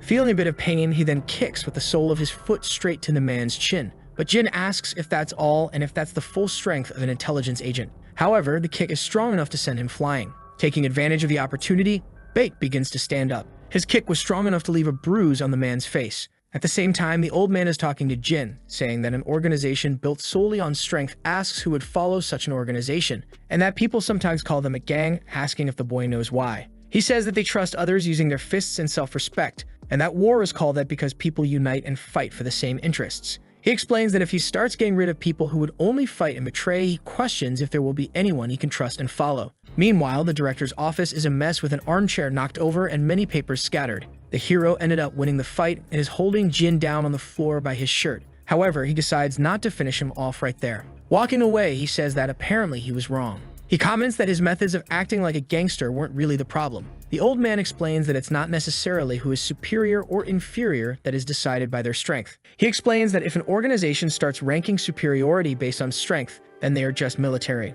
The blonde man is surprised and says that he's right. The military works like that. His phone then starts to ring. Walking away and waving, the boy says it was fun and that they should talk again, asking them to enjoy their stay at the hotel. The old man asks if he shouldn't be keeping an eye on him. In response, the blonde man says he doesn't seem like someone who would run away, but he personally believes they rely on strength because they can't trust anyone. Sometime later, Lee approaches the director, who comments that from now on, they'll do things their way. He explains that they will create a new organization with capable people. He asks him to get in touch with those guys he mentioned before because, since they are professionals, they need to do this professionally too. He informs him that his deadline is 1 week and that he will destroy the General Assembly within that time as well. Shin is lying on the floor with his hand on his face. He begins to think of one of his memories. Going back to 4 years ago, he has long hair and asks someone why he kept coming here. In response, the man says he wouldn't come to a restaurant if not to eat and questions why the boss is speaking that way. He asks if he shouldn't treat his regular customers better, noting they aren't even good at the basics of business, which is why this place isn't doing well. This is back to Hayam, director of the TS Financial Group and executive director of Oyama Gumi. The muscular man asks if smoking in the restaurant is normal and Bak apologizes, saying it has become a habit. He then asks if the customers lying on the floor are from here. However, the muscular man tells the boy to leave before things get complicated and Baek questions if it isn't too late for that. Suddenly, someone else enters the kitchen, saying he thought it was just a terrible rumor. But seeing the state of the boys there, he realizes this is definitely Hajin Hyuk. He asks why he's no longer working with the Alyarch, and if he's afraid of ending up dead like his boss. This is President Lee Hyun Kikun of the affiliated Gyoreng organization of hook loans. Intervening in the conversation, Baek says that the boss here doesn't accept gangsters as clients and that he's fine because he's a regular customer. Confused, the man asks what he's talking about and questions if he's brave or just plain stupid. He then begins to scrutinize the boy. Placing his hand on his face, he comments that it could have been him who did this to his boys and says he is really stupid. He says the boy is good looking, so maybe he could sell him somewhere, but that it could also be a waste. Speaking in Korean, the boy remarks that it's ridiculous for him to call himself Hook. He says that since he's from Hook, he shouldn't have a hand, making a sort of joke, then stabs the man. After taking the blow, Lee starts screaming in pain. He curses them, calling them all sorts of names. He asks if he has any idea who he's messing with and says they are Hook loans of the Gyoring organization. He says he's in big trouble once Gyoring finds out about this. In response, the crazy teenager asks if he thinks he cares about that, saying they are Taishan. He comments that he can go ahead and bring Gyoring here or anywhere else. One of the employees tells Hook to go to the hospital. He asks if the boy will really let them go like that and questions what he will do against Gyoring. The muscular Hook responds that it's rare hearing that from him and asks if he wasn't the one who opened the restaurant here just to keep an eye on the guys. He comments that the place is full of dust and doesn't even have a menu. He says it's hard to believe he's running the business this way and that clearly he just wants to beat up any thug who comes here. Turning to the man, he says he wants to help with that, so he invites him. Jin asks if the boy knows what kind of people they are, and the boy responds that they are Taishan and that it doesn't matter who they are. Offering him a hair tie, he tells him to at least tie his hair up because the butcher can't have his hair messy like that. The boy then thanks him and says the muscular man's food is terrible and that he really should stop cooking. He's serious about it. Returning to the present, the man still has that hair tied to this day. He then starts staring at his wrist. He decides to remain lying on the floor even after being beaten up. Apparently, Hook is still alive. He's missing 2 fingers on his left hand and says he still can't get used to it. However, he says that today is their day of revenge and that he has never forgotten the shame and pain of that day, not even for a moment, over the past 4 years. He says that now that Taishan is weak, it can be removed from the General Assembly, and they will bring it down today. He disperses the subordinates, and they begin. This lone organization, Hook, is associated with Gyoring, which has a total of 50 people in its squad. Suddenly, someone starts banging on their door. A man wearing a cap kicks the door open and kicks someone with full force. The bald man and the man with black hair are startled. With an overwhelming and terrifying aura, a man in a cap enters the establishment. It appears that this man's name is Boris. Rewinding a bit, he was carrying some cement bags and someone asked Boris if he saw who did this. It seems to be the foreman, who asks again if he saw who was responsible. He's talking about someone who sprayed paint on the wall of the construction site. Seeing this, the bald man remains silent. Back to the protagonist, Cheyenne asks about Boris. He asks if he's talking about Chaka and if he hasn't returned to Russia. In response, the protagonist says that he's currently hiding as a foreign worker. He mentions that he hasn't found the traitor yet, so he won't be returning for now.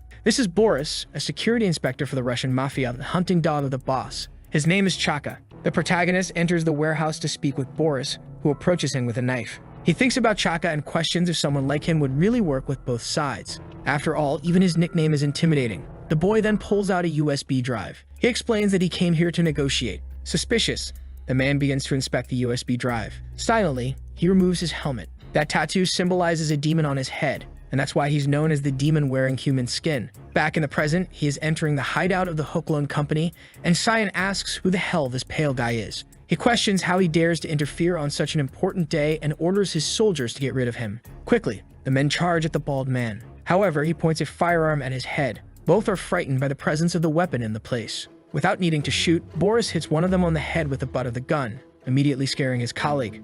Singh begins to try to pull a knife from his coat. Smiling, Boris calls him an idiot in Russian. Without even needing to use his weapon, he punches with his left hand, making the man spit blood and disarming him. The captain of Hook reiterates for them to take him down. Two go after the big guy, trying to immobilize him. One says he managed to grab him, but the opponent doesn't seem too worried. Suddenly, Boris bites his arm, completely shocking the employee. He bites with all his strength, grabs the man by the arm, and throws him hard to the ground, severely injuring him. After this brawl, the man grabs a knife, pointing it directly at one of the employees' heads. He then decides to execute him coldly. Seeing this scene, the boss starts to become very frightened, questioning what's going on. Meanwhile, the massacre continues right before his eyes. Speaking in Russian, Boris comments that every human has a demon inside them to hide their true weakness. He then grabs the Hook captain by the hair, and the man asks what he's doing and begs him to let go. With a knife pointed at his head, he speaks in Russian and asks if there's a demon inside him too. Intervening, Lee asks Boris to stop right now. Smiling, he says he's doing a good job, but he must stop now.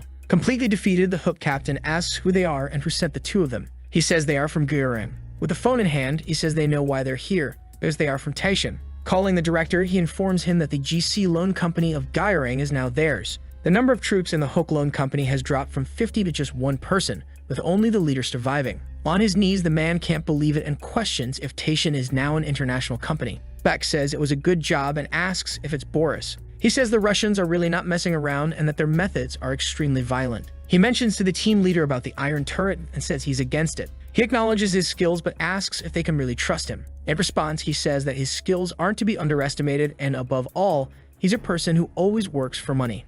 As difficult as it may be, first of all, are you sure capitalism will work with him? Suddenly, someone appears behind the hero, cursing him and calling him a bastard. Then the same person says that he better have something right to say. The boy questions who sent him. Then the protagonist realizes he is an Argentinian North Korean. The boy continues asking the protagonist who sent him. He says that if he's not with South Korea, his superiors sent him. This is the worker from Danum, whose codename is Iron Weasel. His name is Lin Junhee, 17 years old, and he is one of the main surveillance targets of ENIS, and he is currently on the run. Especially Bae, who thinks he is against this and that this guy is very young. But without caring about anything, the boy tries to hit the protagonist, who manages to dodge. They begin to fight while the man thinks he is young but can trust his skills. Then, a knife is thrown up high. The hero comments that it's been a while and calls him Iron Weasel. Surprised, the boy asks if he already knows him and if they have met before. Getting closer, the boy says he is sure he killed everyone who knew him when he came to South Korea. In his mind, he thinks that even though this seems like a normal child, he thought he had killed all of his comrades before fleeing to South Korea. Showing the flashback from 3 years ago at the Gyeilsong Industrial Complex. The man asks everyone to be quiet and introducing himself says his name is Lee Yu-chang, the head of the reconnaissance department.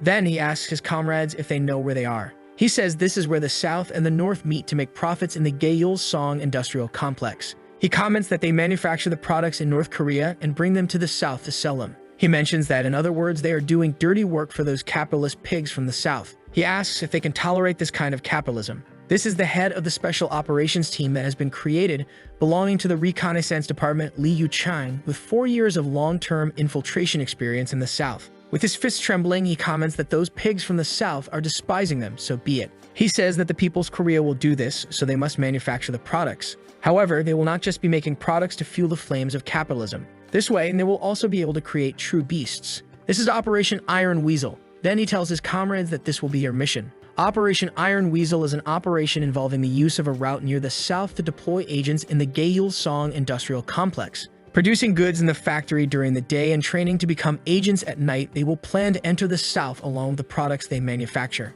However, this plan had several factors that were overlooked. Someone begins to call the boy, and this catches his attention. It's a man carrying something in his hands. It looks like some kind of candy, and he asks him to take it with him and give it to the others as well. He tells him to eat slowly and not to forget to share with his friends. While eating, the boy says that Lin is his surname. The taste of capitalism was very stimulating for the children in the factory, especially for Gyeong Ingshin, who came from the countryside. It was like some kind of reward for all this hard training. Then 2 years pass after that. Several children are training right now. One of the adults asks how much longer it will take, and the other responds that after completing the ideological training, it will be another 2 years before they can implement it. The other says it needs to be this week. He orders them to implement it by this week, as these are orders from above. The Gyeilsong Industrial Complex will be closed, so everything must be prepared properly. The man thinks this is not good, and the boy in the background questions what's wrong with him and why his face is turning pale. The army needs to show results. The man realizes the boy is there and comments that they told him the goods would be delivered today. He tells him he must wait in this place until nightfall. The army chief explains the plan and says they must put them in the truck and take them to the south. Already at nightfall, the boy is still eating his candy. His colleague tells him to let it go, as he will be able to eat as much as he wants when he gets to South Korea, and this surprises the boy. One of them says he will take care of the driver, so the others must get ready. Seeing that the driver was the kind man, the boy is shocked, asking why the driver. One of the children comments that he won't willingly take them to the south, so they need to get rid of him. However, the boy says there must be another way and asks to let him think for a moment. With a knife in hand, the boy tells him to stop playing around as they don't have time. Telling him to stop being foolish, but quickly, the boy makes a cut on his neck, commenting that he said he would think about it, so he should just wait. Everyone begins to be shocked seeing this kind of situation. Perplexed, the kid asks if they don't understand what he is saying. Then he decides to open the truck door. Cheerfully, he calls for the man and asks if he could take them to the south. He ended up defeating all of his comrades, so he tells the man that he has a feeling this south will be a better place for him. At the same time, back at the warehouse, an old man is lying on the ground, telling the major not to do this, questioning why he is doing this to his own comrades. At 3:30 in the morning, the special operations instructor and all other personnel were killed by Lin. At 3:55, after Lin's action, an infiltrated agent intervened. Seeing the mask, the old Hote asks who he is. After that, Lin has been referred to as Iron Weasel and was designated as a monitoring management target. This report was made by Bake, and he was an infiltrator. Now back to the present. With the knife pointed at the kid's neck, Bake says that his skills are impressive, and that those skills could only have been learned in the north. Surprised, the boy asks where he learned that. Then Lin asks if he came from the north to kill him and says he feels like he's heard someone say that before, but Bake says that he told him he would keep an eye on him. Arguing, Lin asks if he's not here to kill him, why he's here. Responding, Bake says he came to make a deal. Opening the package of his favorite candy, the boy starts to listen, saying that's his favorite word, so we should hurry up. Meanwhile, at the Red Crown Jirang's hotel, a bottle of wine is thrown at one of the staff's heads while the leader asks if he thinks this is acceptable. While in the bath, he says that 3 of his hotels were forced to suspend business and his staff member apologizes.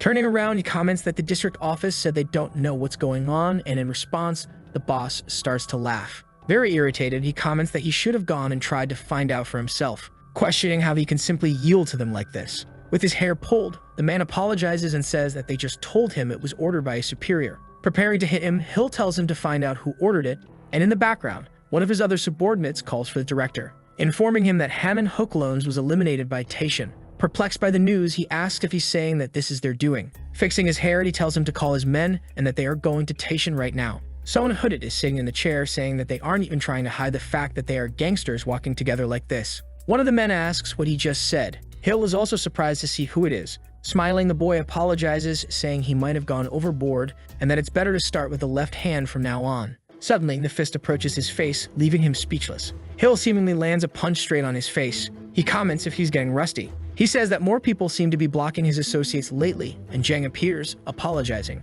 With a cigarette in hand, he says his boys can be a little rude, that they analyze, and it seems there are some problems with his hotels. He says that if he can do them a few favors, he thinks they can understand, so he asks if he can sit down. Laughing, Hill asks who this old man is. Pulling the chair, he says that the one who forced his hotels to suspend their business wasn't Taishan, but rather them. And about his favor, he asks what it could be. Sitting with a maniacal smile, he comments that the only favor he needs from him now is to leave this place alive. After hearing this response, the man with white hair begins to laugh uncontrollably and says he can't get used to these gangsters, commenting that this way he will end up killing himself. Annoyed, Hill says they are from Gurang and how he dares to do this, so Jang calls the boy's attention. Taking off his glasses, he asks them to calm down and says that if he refuses to do this favor, he'll end up crying and begging for mercy. Then he asks if that's clear to him. Wolves are the apex predators among canines, smaller than predators like bears, but the origin of how they became the apex predator is different from others. They hunt and live in packs, and they have one that commands the entire pack, a charismatic being that represents the pack.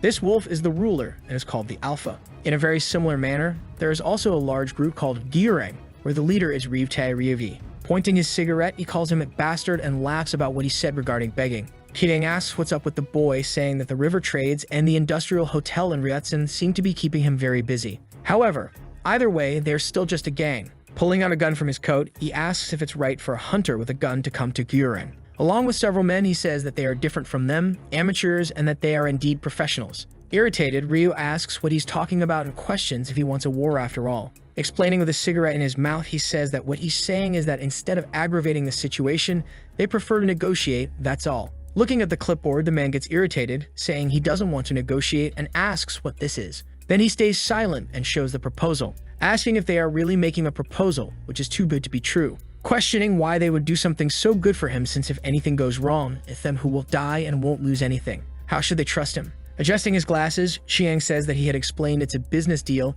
and that they will provide all the personnel, all professionals. In response, the boy starts to tear up the proposal, saying he doesn't care about being pro this or pro that. Smiling, he says that they need trust to negotiate and that before anything else, they'll see how good his professionals are. Meanwhile, the protagonist, Chiang, is holding the phone shouting, "My God." He says that it's been a while since they should have been at the location. With the phone in hand, he asks the director what they should do. Responding, the protagonist checks if he is listening. He comments that for now, he should wait and see if he responds and that he's already made contact with the Iron Weasel, so they are taking action. Surprised, Lee asks if the weasel is causing some kind of trouble. Then they both approach 2 men who ask them to stay still. On the other side of the line, Lee asks if this guy is really useful. The men ask who let them in. At that moment, the boy appears behind them. He explains that if they don't want to die, they must press their necks hard. Quickly, he pulls the line he had placed around their necks and finishes them off completely. Then Lee asks if this boy isn't actually too young. Changing the subject, Bake asks about the guide who said he would get in touch. He asks if he's also useful.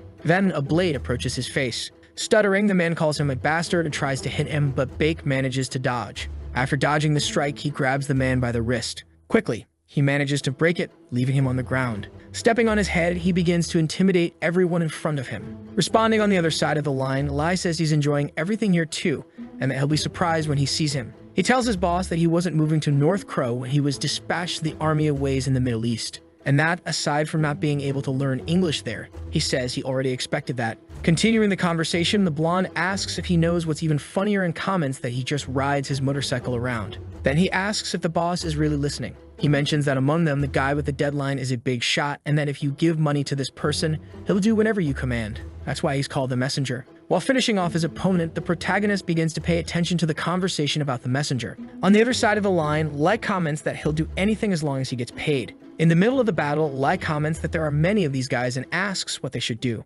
Yisu says they should keep going, that they don't want to get involved with Gyurang's people anymore. Now that they have a pro, they will destroy as many affiliated organizations as they can. Continuing the conversation, the blonde says the guerrilla is spreading and that it will end here if he joins the boss. Then Bake tells him to be quick. Someone throws a hatchet in his direction, but he quickly manages to catch it by the handle. He says that by the looks of it, they were quicker than they thought. The man who threw the hatchet is very surprised that he managed to catch it so easily. He asks if these are the guys from the Ryuko Investigation Agency and questions how they dared to come after Jurang. This is the Ashi Knight from the Jurang-affiliated organization named Kim Ashi. Beck orders the Iron Weasel to get rid of them since they are just amateurs. Charging forward with the candy in his mouth, he says that since they are just amateurs, he will take care of them quickly. The subordinates rush forward, charging at the boy. They try to hit his face, but he manages to dodge, causing only the candy to break. Wondering how that startled him, he realizes that these guys are actually professionals. Especially the man notices that this is military training. He wonders if Jurang's people have guys like them on their side. Somewhat scared, the man asks what they think and explains that the Jurang boss, Ryu, personally selected them. He also heard that they were trained somewhere and that their skills are different, and he was surprised when he saw them. Guys like these should have already arrived in tension, and they are the only ones who think their organization's partners will be wiped out when they return. Then he asks what they think about this and if they are afraid. Meanwhile, Big thinks that Chief Jang intervened through 1-5 and asks if he lured Jurang. In the background, the boy replies double, saying to give double, and that if they are professionals, he will charge double. Jumping, he comments that he wasn't curious about them before, but now he needs to see for himself. He explains that he is a North Korean spy, but he wonders if he will come out alive against these professional guys. Then he charges at one of them, heading toward the armed man to take his knife. With his left hand, he manages to twist the blade, while with his right hand, he presses the opponent's wrist, delivering a full strike to his face, leaving him disarmed. As he sees his comrade fall, the other gets ready to defend himself. He charges forward, but he can't even dodge, delivering a fatal blow using 2 knives, one in each hand.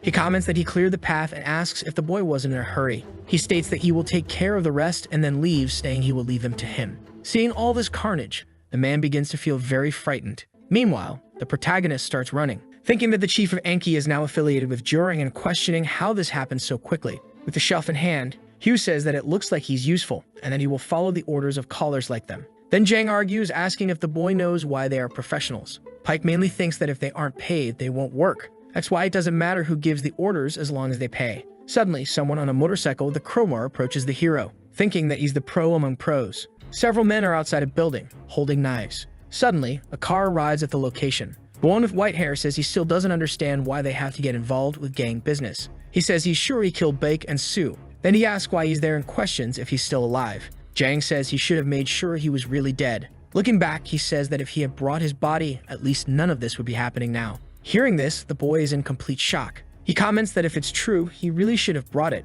Irritated, he wonders why he didn't think of that earlier. With a very maniacal look, he starts laughing and says he really should have brought the body, and that he should have foreseen this kind of thing. Very focused, the lieutenant tells them to finish this quickly. He questions if Bake and Sue don't agree with this. Back to the present, the motorcyclist is wielding the red crowbar. He tries to hit the protagonist, who manages to dodge. Observing the man, the protagonist wonders if this is Deadline and if Cheyenne couldn't manage to meet him. Then he considers the possibility that the gang leader might have already done this. Soon everything became very complicated. The motorcyclist continues charging at the hero. The lieutenant thinks that variables keep appearing all the time. In the Middle East, in the country of Afghanistan, the most dangerous war zones in the desert, the vast desert and the sand dunes. To navigate this environment, Battalion 66 then created Special Forces. This is SOCAL, a Special Operations Command of the United States Armed Forces. Battalion 66 of the Special Forces. Someone on the Oktok is saying, Romeo 3, Sector Alpha is clear. We also recovered some weapons and gunpowder. One of the American soldiers talks about all the Allied forces' equipment and questions where they got it from. Even in a place like this, there were variables. So to survive these variables, they had to fight to actually survive. One of the men goes to a common house and starts knocking on the door. There was a group of extremists trying to go further amidst the chaos. Additionally, there were greedy corporations that used them for their own interests. This way of life was very unstable. This was the most dangerous war zone there was. And if you couldn't handle all these variables, you would end up becoming a mere victim of them. Several armed men are gathered. A light catches the attention of one of them. It's the same motorcyclist charging him with his crowbar, hitting one of the men squarely on the head. Seeing such a strange thing, both men are stunned. When you are in the desert, Deadline was the peak of all predators. Seeing the bloodied man, the two men become frightened. Wasting no time, Deadline begins to accelerate his motorcycle, charging forward to slash through all the enemies. This man was the most feared of all. Back in the present, Bake is facing him, only armed with a knife, as the assassin approaches him. Analyzing the situation, he understands that he is holding the crowbar in his left hand, and with that, he aims at the opponent's weak spot. The motorcycle's light goes off. In this case, when you move from a dark place to a bright one or vice versa, your eyes slowly start to adjust to the new environment. And that's what Bake begins to do. Adjust his vision. Then he realizes that his vision is blurry. He questions if that's why he kept pointing the helmet's glare at him. Suddenly, he senses something coming. It's a blow with the crowbar directly at the protagonist's knife. It breaks in half and also injures his arm. He starts holding his injured arm, while in the background, the assassin is still there. Irritated, the hero starts glaring at him, while Deadline calmly goes about his work. Meanwhile, inside the building, a bald man yells for them to hold their ground. It's a frantic fight between everyone. One of them says, "Why did this happen now?" just when the director is away, and he questions the leader-rank relationship. Then the muscular man says they can't reach the leader at the moment. The fight seems very frantic and bloody. In the background, the man with glasses says he really doesn't understand Chief Jang, and he asks why he has so much interest in these bandits. One of the men warns everyone not to let their guard down. Suddenly, something is approaching his face. The man with glasses throws a punch straight to the man's face, knocking him down. He falls hard to the ground, completely bruised. Looking back, he tells them to get it done quickly and calls them stupid gangsters. He then orders his subordinates to finish all of them. One of them says to kill all those bastards, but a fist approaches his face. It's the old man delivering a violent punch straight to his face, knocking him to the ground. Leaving the guy's mouth bloody, he says he wanted to enjoy his vacation. But since Jin Wong asked for his help, he couldn't say no. The people around realize it's the 9 knives and wonder why Choi is there. The leader with glasses starts thinking about the 9 knives. The old man notices his presence and says that he doesn't seem like one of them. He comments that it's a shame they meet this way, which leaves the man very confused. He begins to unbutton his coat, saying that just for today, he is on Taishin's side. Taking off his glasses, the opponent says they are bothersome. He calls him old man and asks if his son didn't send him money, and also questions why he's getting involved in the children's game. This is Park Chang-jun, former military police officer of the Special Forces, current leader of the 1CINC Special Operations Team. And he has a dishonorable discharge for violence and mutiny. These are the former dogs of Ilhak. They started an era of glory. He was Ilhak's sword, as well as his pride. However, now he fights for Taishin. In shock, one of the men asks why on earth Choi from Ilhak is siding with Taishin. Adjusting his glasses in the background, the man asks what is happening here. He questions if his son didn't send money and why he is involving himself in this children's game. Laughing, the old man responds that he doesn't seem to be one of theirs and that he lacks manners. Quickly, the opponent charges at the old man, landing a left hook on his face. Then he prepares to keep attacking. He goes all out against him, landing a heavy punch on his stomach. Holding the old man, he asks what he's talking about regarding manners. Irritated, he says they don't even know each other and questions why he should have good manners with him, calling him an old bastard. Meanwhile, the protagonist continues his clash with the motorcyclist. He wonders if his arm is really broken and comments that he spent too much time as he can't afford to stay here. At that moment, the motorcyclist starts preparing to fight more, charging full speed with his motorcycle towards the opponent. Back thinks it's a frontal attack with the motorcycle at high speed, so he aims at the bike's frame. Then he crouches down for the battle, and with the crowbar, the motorcyclist tries to strike him. Looking back, the protagonist begins to feel nervous. Deadline circles around with the motorcycle and charges again, once more with his crowbar in his left hand. Suddenly, he brakes with the front pedal. Leaning with the motorcycle, he gets closer to back, attempting to deliver another blow with his crowbar. This time, he lands a direct hit on the protagonist's head. His cap falls to the ground. With his head bleeding, he thinks this is the 5th time and that the variables keep changing. He thinks about Jang Kyurang's boss and even Deadline, and how these variables are making his entire plan fall apart. He then speaks to himself, telling himself to calm down and prepare for all this. So he decides to observe the opponent and act accordingly. Without hesitation, Deadline continues accelerating, charging at the hero without hesitation. Analyzing the situation, Bak wonders if he is creating smoke with the rear wheel, and he understands that this is making his vision completely obscured by the smoke. Realizing he can't see him and that an attack is coming, he wonders if he's coming from the left or if he's coming from the right where he's injured. All of this that he is thinking about is just variables. Variables are things that cannot be predicted or controlled by him. However, not all variables are necessarily negative by nature. Someone arrives at the location wondering if this is how a professional acts. Unbuttoning his coat, he says it doesn't seem like a professional way to act. It's people arriving at the scene and the protagonist wonders how he's here. Taking off his jacket, the muscular man asks what he thought of it and if he would like help from an amateur. Seeing this, the hero understands that a new variable has appeared, and it's not necessarily negative. Meanwhile, in the Taishan building, the enemy leader is there. While adjusting his neck, he calls the old man's attention. He comments that he's more resilient than he imagined. In his mind, he thinks about how a gangster's body endured that and that there's no reason to continue this. Deciding to finish him off for good, a fist approaches. In a reflex, the man manages to dodge. He realizes with speed that doesn't match his body and that it's not purely strength, so he decides to create some distance between them. However, the old man approaches very quickly and says that, to be honest, he's been feeling a bit down, ever since those government dogs tried to take over the gangster business. He then lands a massive punch on the man's stomach, sending him upward. At that moment, the old man continues, saying that it has been weighing on his mind. The man is very nervous as he grabs his belt. He takes out a knife and decides to protect himself. Without any fear, the old man delivers a direct punch to the man's head. After punching him with his right hand, he grabs him by the left hand. While covering his mouth, he asks if he really thought it would be that easy. He asks if he truly believes that by siding with those snakes, he could take them down. While the man is gagged by the old man's hand, he decides to grab another knife with his left hand. But quickly, the old man grabs the knife from his hand and says that he's right. He may not be the brightest. However, they always have a way of getting things done. Analyzing his enemy's attire, the man understands that the gloves are made of Kevlar, a synthetic fiber that is heat-resistant and 5 times stronger than steel. Continuing his explanation, the old man says that they fight for their family, friends, and the organization to protect them. He then decides to finish his opponent, slamming him to the ground. The guy's head is crushed, and he collapses. Smiling, the man asks if they didn't see it coming and that it's something very simple. Back to the protagonist, the cap is still lying on the ground. Jim asks if the boss's arm is broken or just dislocated. Bak responds that he's fine and asks about Taishan, but the muscular man tells him not to worry. He explains that Taishan currently has someone who cannot be defeated. He warns that this guy is a pro and not someone to be taken lightly. Then with his head, Jim questions who cares if he's a professional. He says that he should take care of this guy first. Yelling, the boy says not to face him without a plan. Then Jim asks why he cares about that. He says that all they need to do is take him down. Without making any difference if there's 1 or 2 people, Deadline charges forward again. With his coat wrapped around his arm, the muscular man talks about Director Bake and comments that his brother once told him something very important. At that moment, Deadline gets very close to his opponent.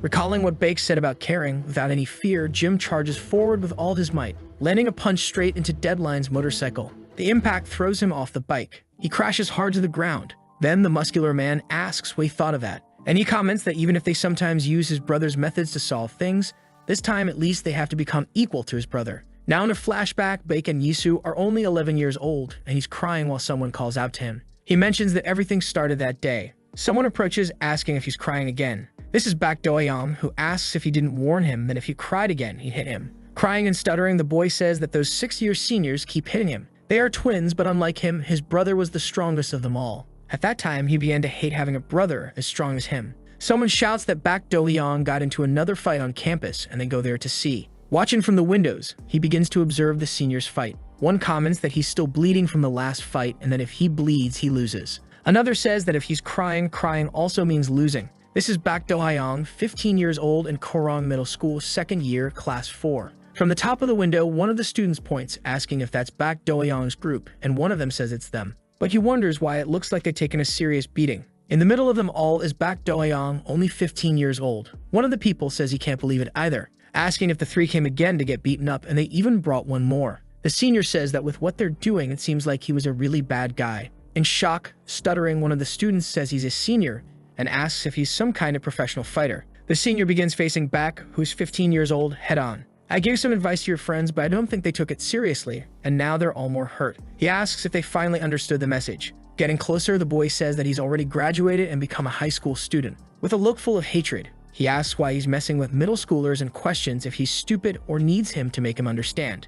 He asks him to follow him outside so there's no need for him to embarrass himself in front of the whole school. All his friends start to follow, but Bake raises his arm. telling them to stay out of it as he'll handle everything alone, saying that in their state, they'll only get in the way. Surprised, the students understand that he's going to face everything alone and that he's really brave. Sometime later, Bake is with his head pressed to the ground. Bowing, he sincerely apologizes, saying that he got so into the role that he didn't show the proper respect. One of the seniors asks what's up with this kid and why the sudden change. Raising his head, he comments that he heard he attended J High School and that he has great respect for him, calling him by name. He also mentions that he must be the boss there too. Nervous, the senior confirms, saying that's what he knows. Then the boy bows, saying that he's really amazing. Sunbane, the senior, comments that this guy is really being nice and that he's starting to like him. He adds that he was considering turning him into ground meat like he did with his friends. Smiling, he says he's in a good mood and will let him go, but instead, he'll beat up his friends and asks what he thinks. He comments that the proposal sounds like a bargain. Then the boy begins to sigh, saying that's awful, and that he thought he could make them leave by being nice. With just a pen, he stabs it straight into the bully's foot. The bully jumps, feeling immense pain in his foot. Then the boy kicks his face, telling him he talks too much and calling him a bastard. He comments that every day Jihang delivers newspapers in the neighborhood, and because of that, he always teased him for delivering newspapers the old-fashioned way. But apparently, he does it to help his sister. However, until they broke the boy's left foot, one of them charges at him, asking what he's talking about, trying to punch him, but the boy manages to dodge. Then he starts talking about Jihang, who recently started a new hobby. While embracing Jihang, he explains that he began helping his mother make kimbap since she has a kimbap shop, and that he always brought kimbap with open edges, but that no longer happens as he can't make it anymore. Looking up, he says he wished Jihang would introduce his sister so they could eat together. Meanwhile, all the bullies rush at the boy. One of them grabs his torso and another his right arm, while the third gets ready to punch, managing to land a full hit on his face. However, after that, counterattacking, Bake grabs the bully by the hair. Headbutting him hard, he asks why they had to open their heads. Feeling the pain in his head, he says it must have hurt even more for one of his friends, and he yells for everyone to come at him together. Showing the middle finger, Xing is known for saying that anyone who wants a piece of him can come at him, and he'll take them all down. In his mind, Bake comments that he hated his brother who lived so recklessly, and that his brother could do what he couldn't. Suddenly, this happens as he kicks one of the bullies in the face, surprising his brother Bake a lot. In his mind, the boy says he felt very jealous of that. He felt jealous of his brother who would be like him. One of the bullies sees them both and wonders why there are two backs there. Doyan asks why his brother came. He starts responding. He explains that he's not doing well in his studies anyway, and no matter how much he tries, he can't understand anything. Smiling, his brother says he's a damn fool. Then he asks if he's not going to study, what he's going to do. He questions if he knows what he's going to do. Responding, he says not to worry because his brother is going to start a business and doesn't know what kind yet, but he'll make him the president. The other looks shocked and asks if he's serious. Then back in the present, the protagonist understands that even now he wanted to be like his brother. Returning to the fight, Deadline starts skidding on the ground, and he falls completely down. With his arm injured, the hero approaches Jin, asking what he should do now. He comments that he thought he could become like Bak Doyan, his brother, but it seems he's still far from that. He continues saying that, at the moment, he doesn't know what kind of person his brother has become. He asks what kind of person his brother was to Director Ha, and if he really thinks he can become like him. Breaking the silence, the muscular man says he's going to answer about what kind of person his brother was. Then he says he's going to make him the same, becoming the symbol of Taishan. Meanwhile, somewhere else, the old man is cleaning his hands. Stretching, he says he can see their mural below, and then it's almost over here. He then comments that he's too old for this, and that maybe he should retire soon. And the image of Mr. Dalehack appears. But the old man thinks that maybe it's a bit too early for that kind of thing. Clenching his fists, he tells them to come, but the rest of them can come right now. He says that young men like them shouldn't be so cowardly. At that moment, someone appears behind the old man with a dagger. Getting up, Jin asks how it's possible that Deadline is still standing after that. He wonders who he is, then the hero says he's asking that after throwing him far away. But Jin responds that he only did it because he was coming their way and questions if he's one of the pro-friends. Beck responds that he's not and that the only information is that he was part of the US Army. A motorcyclist calls him a bastard, saying they did this to his headlight and asks what they're going to do about it. Looking at the director, Jin says he didn't mention that he was from the US Army, but he speaks Korean. Then the hero says that apparently he has a lot of questions today. While they talk, the motorcyclist spins his crowbar. The muscular man says that either way he won't need to hold back at all. The motorcyclist continues revving his bike. He's very focused on this fight. With his right hand, he grabs his phone. He sees the message that his payment has been received, and below it, there's a message telling him to go to the address below, and as soon as he finishes the job, the rest of the payment will be sent. Seeing the situation, Jin starts to feel confused. Then Deadline points at the muscular man, saying that he's the one who broke the headlight and that he'll really remember him. Watching the motorcyclist leave, Jin comments that he thought he wanted to finish the fight. Vic comments that this man works for money and can never imagine him fulfilling his objective, or that he ended up getting a job that pays even more. Meanwhile, in that Taishan building, the place was still very quiet, but even the organization's subordinates and veterans could feel that this wasn't a fight they could interfere in. As he punches, the old man thinks that this guy isn't normal and that if he lets his guard down, he might end up losing. But he is certain that he's feeling his punches and needs to take advantage of this chance to finish him. So he decides to charge forward and punch him again. Laughing like a madman, he says that won't be enough and calls him Grandpa. Seeing his opponent's calm demeanor, the old man is shocked, so he decides to take a pause. Counterattacking, the man rushes in, delivering multiple blade strikes. In his mind, the old man thinks he's fast and barely managed to block his vital points. As soon as he blocked the attacks, the man targeted the opening created in his back, making a cut. He then questions where this kind of guy came from. He comments that he misjudged him and that it's not just his guard he should worry about. Laughing and swinging the blades wildly, the man with white hair says he wants even more. Completely changing his expression, he says he wants his back even more. Then he starts laughing more and more, and that's what Baek Yisu said before he could finish him off. This is the second knife Choi charging forward. He tries to land a blow, but the man with white hair dodges and comments that in this way he wants more. The old man doesn't stop but tries another attack, which is again dodged. He ends up reflecting to himself, realizing that he can't hold back against this opponent. However, the captain of the Nine Knives of Ilhak thought to himself that they wouldn't lose as long as they had something to protect. The old man tries to strike the man with white hair. He manages to immobilize him and asks if that's all he's got, calling him Grandpa and pathetic. After saying that, he continues laughing more and more. Seeing this madness, the old man becomes increasingly irritated. Counterattacking again, the boy delivers a knee strike. Someone yells for everyone to withdraw, making the boy stop his attack. Then, over the radio, he tells all personnel to withdraw immediately. The boy asks where everyone is going. His leader approaches him and says that the guys from here in the Orang changed their plans and that they were ordered to withdraw. Completely battered, he says that it seems there was a setback in the plan, and that's why they need to retreat immediately. He explains that they must return now and follow the boss's orders. Then the boy grabs the man by the hair, questioning the retreat. Getting closer to him, he asks if he looks like an ordinary person and questions why he keeps talking about retreat, saying it's starting to irritate him.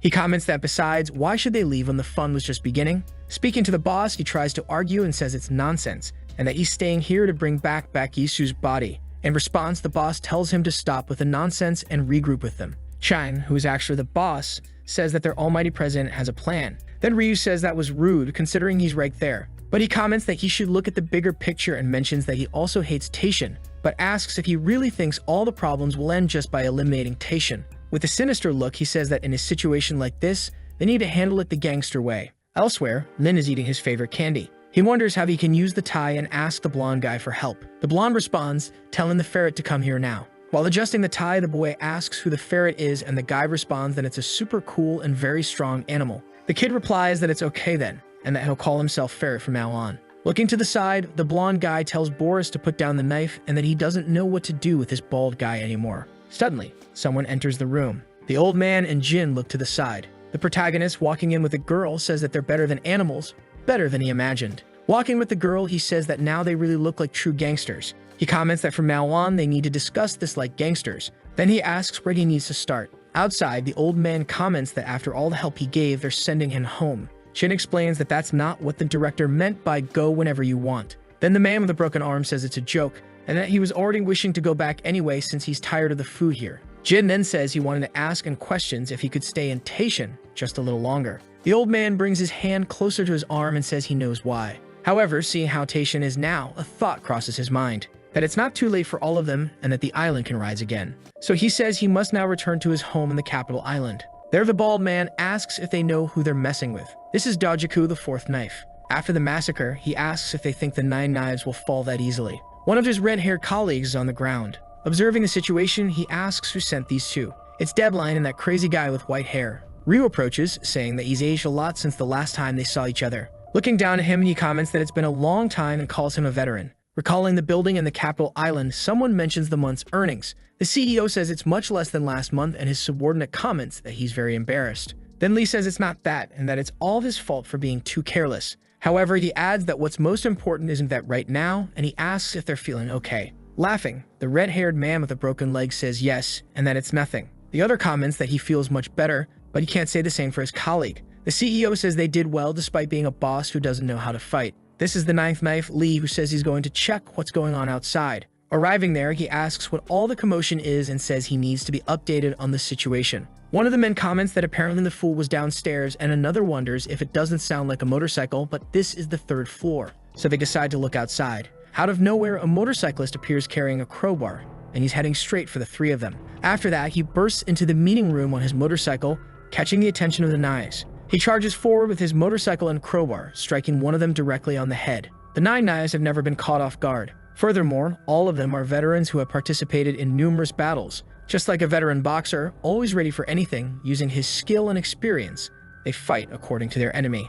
However, an unknown opponent appeared, one they never expected, and he stepped into the ring. For the 9 knives, this unexpected arrival caused them to hesitate, and for Deadline, it became his greatest advantage. He charges at another knife. The target manages to defend himself, but thinks that his wounds are still not healed. Suddenly, several people start entering the room. Looking at the badge, one of them begins to understand who has entered. He questions if they are from Gurang, saying that this is a direct violation of the agreement. He asks if they want to go against the committee or if they're enemies. One of the veteran men asks what they're talking about, and another tells them to finish them off quickly. The one with the injured leg removes his prosthetic entirely and goes all out to fight, calling them damned insects. He shouts, asking who they think they're messing with, and says he will take them all down. This is the 7th knife Choi. However, as he steps on the ground, he realizes it's still very painful. The bald man with glasses understands that Dog One's wounds are still severe, and that, in the worst case, he'll have to deal with the biker himself. Meanwhile, the biker charges forward, ramming his bike into one of the knives who has a broken arm. Acting very quickly, the bald man with glasses manages to save his colleague. He then orders Song Mong to go protect the young master while they try to hold off these people as long as they can. Following the order, the man tells Jung Gil not to be left alone. One of the knives appears behind Deadline, saying that he won't be alone. Injured, he tells Jung Gil that this is his chance. This is the 8th knife, Jang Diokba. Noticing the man, Deadline's attention is drawn. This is the 4th knife. Du Gaiku charges forward with Deadline's pipe and lands a blow on the biker's helmet. He then shouts for everyone to go, saying that the young master is the priority and telling them to let him fight as well. One of the men is thrown to the ground with a pipe. Song Mong tells Jiang Pao to handle it, and Okoepo says he will. In the background, Sul yells about the 9 knives, telling them to stay as well. He continues shouting as if he's ready to fight too. His subordinate takes the young master to the car, and the young master asks what they're doing, saying they need to join the fight. However, his subordinate explains that if Gurang has started mobilizing, it means they are in danger. Perplexed, Lai says that's exactly why he wants to stay, and that it's a shame to have to retreat. Arguing, the man says that if the young master dies, they will lose everything they are. Shocked, the young master asks if he really wants him to survive, no matter what, even if it means everyone else will die. Back in the room, Hugh says that this is how Ilhak will fall, and that it's not as exciting as he imagined. He then asks where the young master ended up running off to. Inside the car, the young master is in the back seat. He asks the driver what the advantage is of him surviving alone.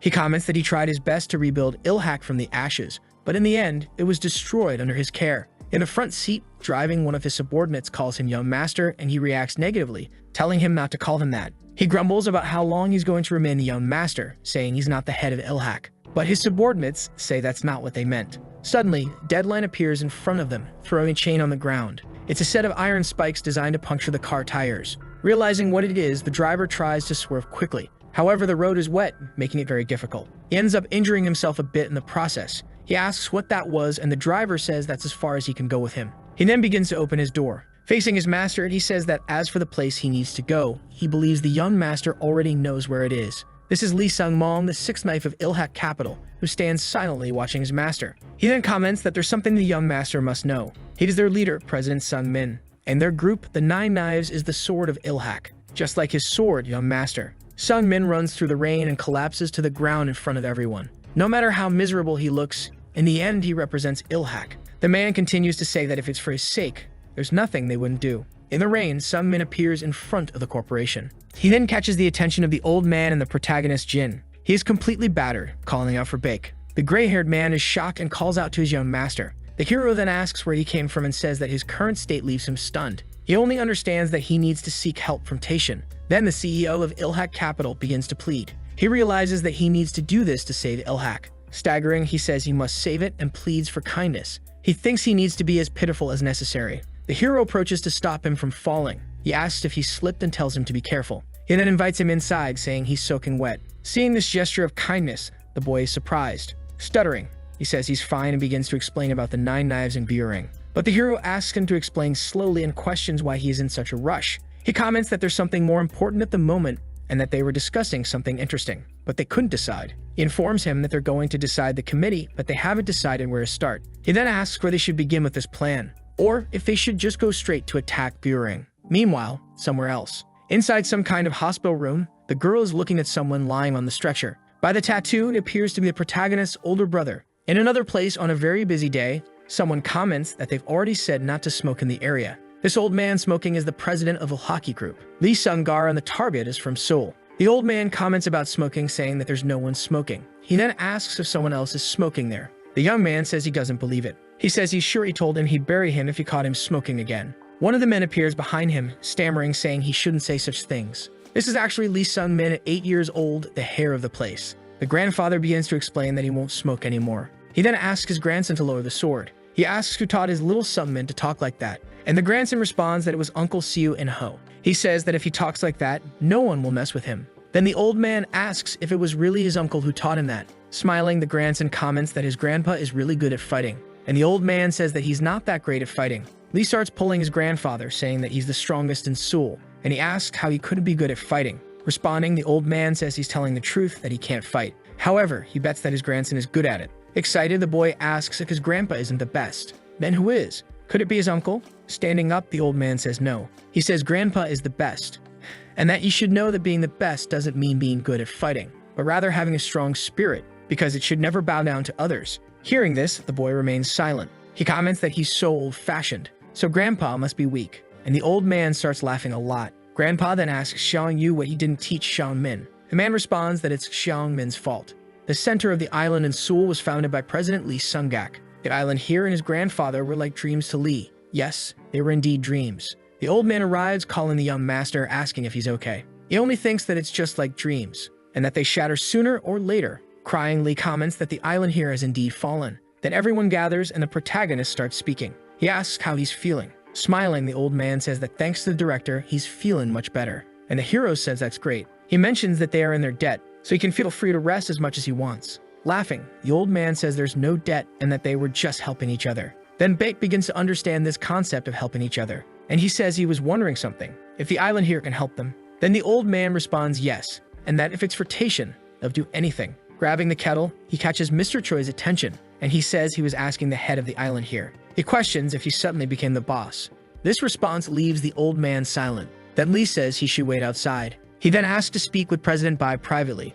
At this moment, both Jin and the old man leave the room. Starting to speak, Lee says that even though he said he wanted to speak with him, he also wants to ask something. He asks if Bai is indeed the leader of Taishan. He questions where his brother is. Placing the cup on the floor, the hero calls Lee by his name. He says that even knowing this, he called him Bai Doyang, and that it seems he didn't tell Choi about him. Subman comments that he could see he was trying to hide it, so he did his part. The protagonist then asks if he was afraid, perhaps realizing it was something he truly couldn't handle. He continues, saying that if that's the case, he should continue being afraid, because instead of trying, he's testing himself just like he is now. Sweating nervously, Lee wonders if he overstepped by asking, so he decides for now to act friendly with Taishan. Changing the subject, he says they should now talk business and asks if they will work with Ilhaki again. Sipping his tea, the boy responds no, adding that the current Ilhaki is still not desirable, as it is too weak. He then addresses the question, asking if Ilhaki will help them. He comments that he doesn't want his opinion, but rather how they can help. At that moment, Sehun begins to ask about the only way the current Ilhaki can assist. Pouring more tea, Baek states that Taishan claims it will fight against Gurung and the committee, but Taishan questions whether it can truly do it alone, since Ilhaki is still associated with the committee. However, Gurung attacked them and violated the agreement. Thus, if the leader of Ilhaki notifies the committee about this, Gurung will have to pay the price for this violation. He admits that the current Ilhaki is weak, but it has its closeness. He clarifies that this isn't what he meant when he called Ilhaki weak. He affirms that in his opinion, the weak one is Mr. Lee Sung-min. In other words, the person in front of him. He asks if they will truly recognize him as their leader without the 9 knives by his side. The next day, at the entrance of the HHS Entertainment office, someone says the place is very fancy. Ryu says that maybe he should have invested in an office like this instead of a hotel. The blonde tells him to stop stalling and asks how he plans to clean up the mess. He questions why he attacked Ilhaki first.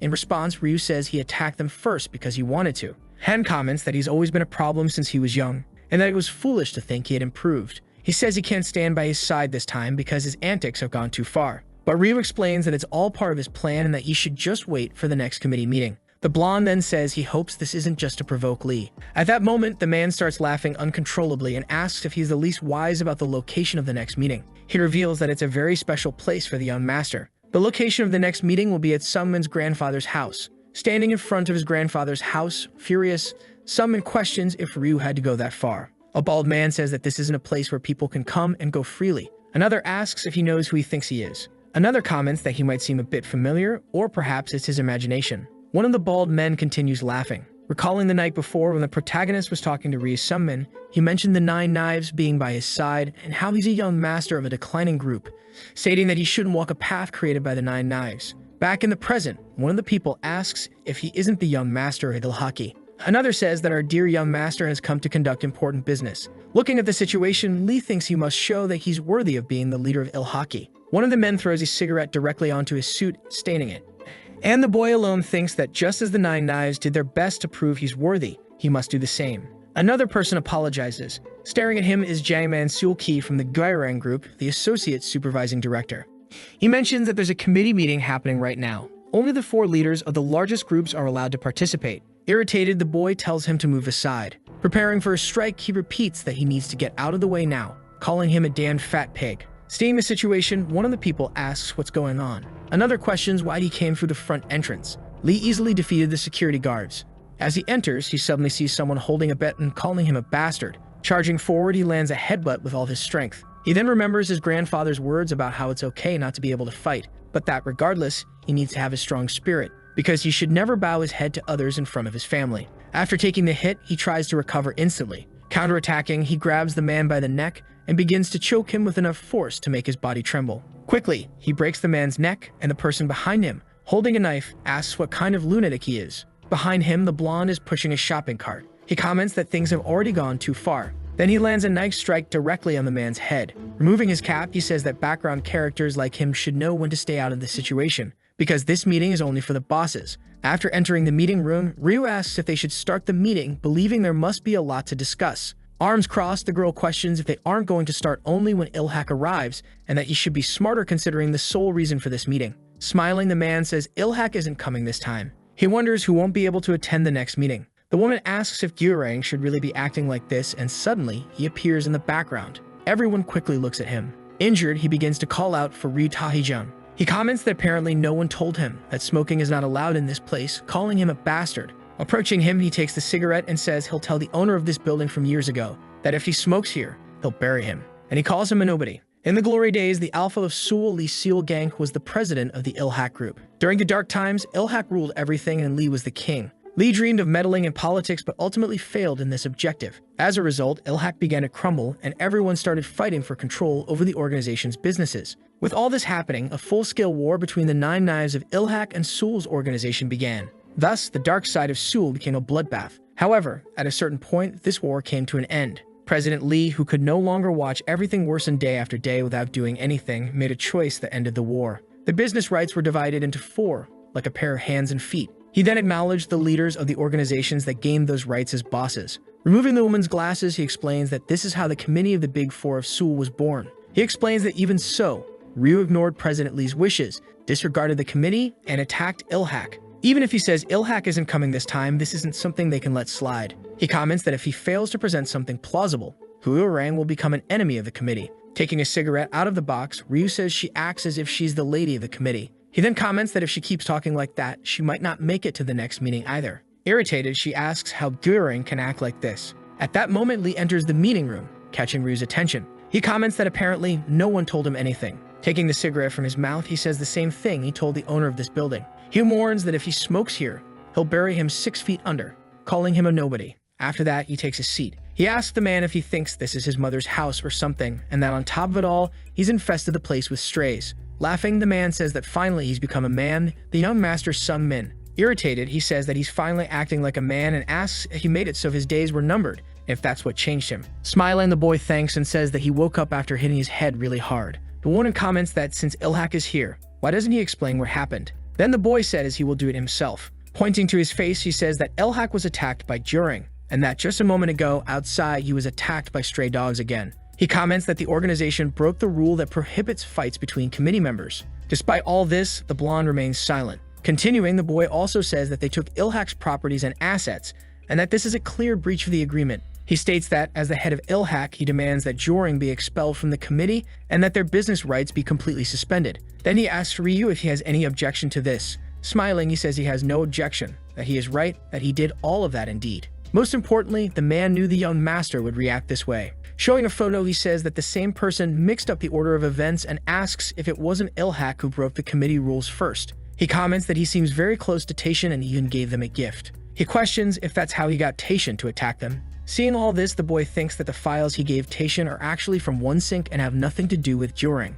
Smiling, Ryu says that Taishan and Joring have been fighting over Hanan's disciple for a while. So probably he thought this would be his chance. When Taishan left the committee, then he questions if he's right. Not long after that, Ganshi Loans and other groups were also ambushed. He comments that Ilhak called an outside group to attack Joring, and this means they attacked first. With a sadistic look, he asks the boy if he's wrong. In his mind, he wonders how he will get out of this. Staring, he thinks that he probably won't get out of this because he won't reveal the existence of the OneSync files to everyone else on this committee. Continuing to speak, Ryu says he will clarify things, because he believes that the head of Ilhak, Lee Sung-min, should be responsible for all the committee's rule-breaking. With that, he ends up requesting the dissolution of this meaningless committee, and that this seems right after all, they are all gangsters. Going back to the past, Lee begins to remember what the protagonist said. The hero was explaining that Bonada and Joring tried to dissolve the committee, and that Joring knows Ilhak will rely on this committee. So if they'll think, now is my chance. Then he asks if there's no reason for him to attend the committee meeting. Answering, Bake says that he told him he needs to prove that he is a leader at the meeting. In other words, on the day of the meeting, all he needs to be is the head of Ilhak after all. Back in the present, the girl questions Ryu about what he's doing. With his hands in his pockets, Lee comments that he doesn't care, that the man can do whatever he wants. Han intervenes and says that Lee is being irrational. He asks if he's already giving up and why that instead of begging on his knees. Observing the situation, Lee questions if the two of them are conspiring, if he's on Joring's side. Putting on her glasses, she says that Joring and HHS made a mistake. She comments that the two of them chose the wrong day to start a war, because she didn't come to this meeting alone. So if they want to continue, they can go ahead, but she'll at least take one of their heads. Looking to the side, Lee understands that STF is under Zhang and wonders how she could be there since she barely knows she's going to be in China. Standing up, Ryu sarcastically says that he's very scared and asks her to forget it. Approaching, he questions Lee about Ilhak, asking if he no longer has the 9 knives and that they won't be able to escape today. He comments that he really shouldn't have tried to embrace the OneSync files all by himself. Smiling, the boy says he was right and that it was too much for him to try to handle all this alone. Suddenly, several people are walking through the lobby, heading towards the meeting room. At this moment, the protagonist calls out to Ryu. Smiling, he says they want to play. Upon arrival, he asks what this is, what's with this atmosphere, and questions if he ruined everything. He comments that it looks like he's the only one who's late here. Surprised, Rad questions back if he wasn't the one who said he wanted nothing to do with the committee and asks what made him think he could come crawling back. In response, the protagonist calls him an idiot and says that he himself stated that the committee's agreement no longer holds, so he asks what there is left to think about. A bit excited, the man says that's why the young master didn't fight to stay on the committee. That hurt a little, so he asks if they are that close. Answering, the boy says that they are indeed very close, because he is their president after all. Walking around the meeting room, he says that Taisho will not honor the last president of Ilhak's wish, and that this way, they will support Ilhak and appoint Lee Sung-min as the president of their organization. In other words, Joring can prepare themselves because they have decided to take them down first.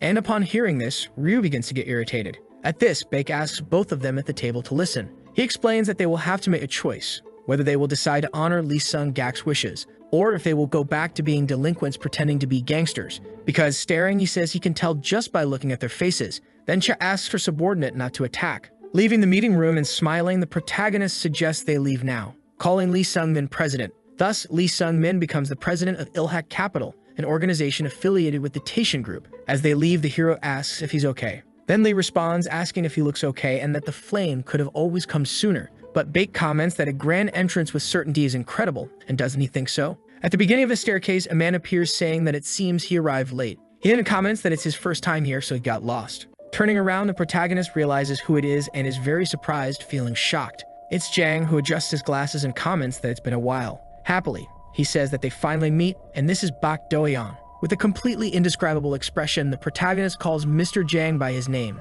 Then the man says that thinking he would see him here is a big surprise. In the background, Lee is also surprised that the flame just spoke about Chef Jang, and only understands that this man is the one responsible for OneSync.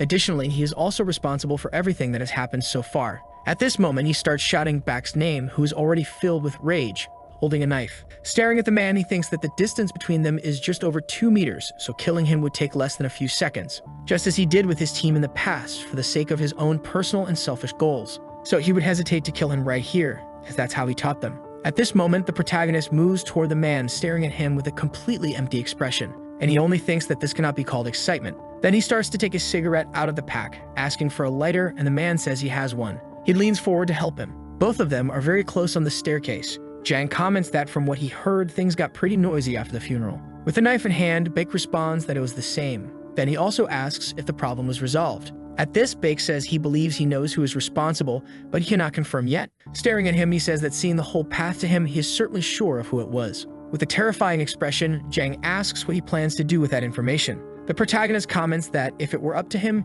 he would kill him here and now. However, this is not something that would end with Nakyuni's death. Hearing this, the man falls completely silent. As he leaves, the boy says that anyway, he will see him around, calling him boss. He explains that when they meet again, he will say what he plans to do. Then Jang starts watching the boy walk away. He says they will see each other again because he has a lot to ask about his new name. He says he's not entirely sure about something, but he has a hunch. The hero manages to hold on and wave goodbye to Boss Jang. At this moment, all of his colleagues begin to follow down the stairs. Both are certain, but they show nothing. Lee calls out to director Bake, and he tells them to go ahead. Holding the knife with intense anger, his hand trembling, he says they must go now. The next day, at Ganko Loans, the president of Ganko Loans is very irritated, asking why there are 46,001 missing. The bald man, scratching his head, says that it's about the woman from the fruit stall. Then his boss asks what's up with her, as she's a kind person. The man comments that he knows that, but her daughter is scary. A flashback shows the woman handing him a bag, telling him to take it and come back tomorrow. Remembering that, the boss understands that she is truly frightening. The subordinate says that in exchange he received a very sweet pastry. Worried, the boss tells him to just shut up for a moment, wondering how Gancho Loans has fallen so much and if it wasn't for that Russian sent by Taishan, and also for that blonde playboy who advised him to retire and keep his head down. He just thinks to himself to wait as he will manage to recover. Then suddenly, the blonde enters the establishment, asking if what he saw was a cockroach. Smiling, he says to the captain that it's been a long time and asks if he remembers him. The blonde doesn't understand what's happening, and the captain is in complete shock, beginning to tremble. Intimidating the bald man, he asks what a piece of trash like him is doing there. And then the captain in the back asks him not to do that. Quickly, the blonde gets angry and starts hitting the big guy. Seeing this scene, the captain begins to feel completely desperate and very scared. Sometime later, the boss asks what he wants him to tell about Joring. The blonde says yes, that he wants to know about the locations of their businesses. Trembling, the man asks if he doesn't already know the location of all the businesses and if they came and made a mess. Taking something, the blonde says that's what he thought, but apparently that wasn't the case because he's looking for something he seems unable to find.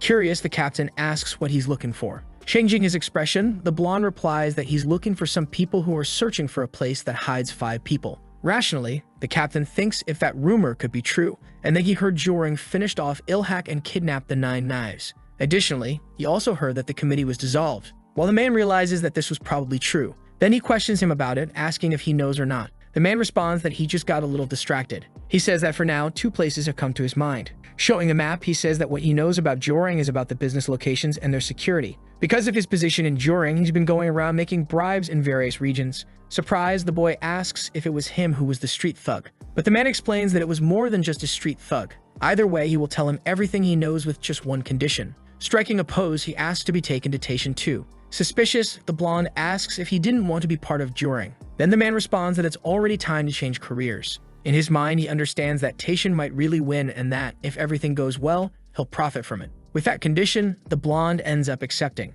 As they leave, he tells the captain to follow him there. Confused, the man asks where exactly they need to go. Smiling, the boy says that if he didn't want to be part of Taishan, then they should go there together. This is the owner of Ganko Loans, Lee Jong-kai, who used to be part of Joring and now belongs to Taishan, at least temporarily. Meanwhile, in a possibly abandoned warehouse, someone enters it. A bald man is tied up, and another says this place is very empty. Ryu, walking up to the man, asks how things are going here. The man stays silent, so Ryu tells him not to stay quiet, that it's no fun for a prisoner to be so tough. He then comments that it looks like he feels lonely since he was separated from the old men. The prisoner responds that he shouldn't have locked him up in pairs. Sitting in the chair, Ryu says he's here to tell a funny story, so he should listen. He comments that Taishan is now subordinate to Ilhak, and that it's something about keeping Lee's traditions or something like that, and it seems they want the young master Yangmin as their president. Because of this, they are looking for them.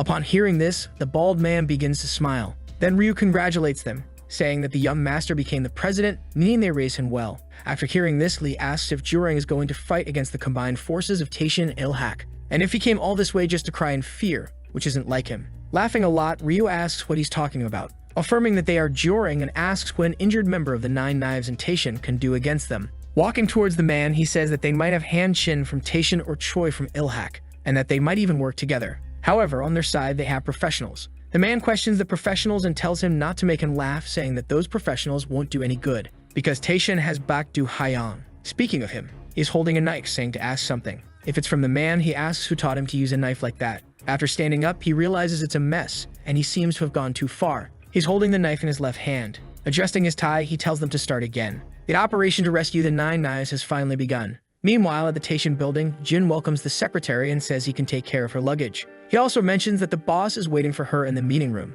She comments that she managed to understand most of the situation on her way to the location, and that there must be one of the Nine Knives at one of these places. Jin notes that she's already well informed about the job. The woman comments that he's flattering her and that it's just a simple task they entrusted to her. Then the man asks if there has been any progress. Hearing this, the girl pauses. She mentions that Director Ha himself said this, that there is no Taishin without Baek Du Hayan. She then affirms that as the secretary of Taishin, she is simply fulfilling her duty and that he should do the same. That person, if they know what they should do, that it will be done. Upon arriving at the place, she apologizes for the wait and says she will start the meeting. A motel and an abandoned warehouse in Incheon. These are the two locations that were reported. These are the most likely places where Joring could have hidden the captured Nine Knives. Since they don't have numerical advantage, they can't attack both locations simultaneously. Therefore, they should focus their strength on one single location for now. Additionally, they need to leave some men defending the base in case of an enemy attack. Due to the low population around the motel in Taeyeon, it is likely that they will be discovered by the enemy. Thus, the logical decision to make would be to attack the abandoned warehouse instead of the motel. Bit comments that they won't mobilize their troops, and that if they are discovered and mobilize their troops, they will be at a disadvantage. Lee agrees with him. He says it's very dangerous to allow emotions to interfere with this. Beck mentions that he, Liu Shang, and Lin will go there to attack. He explains that they will send Liu Shang and Lin to the abandoned warehouse.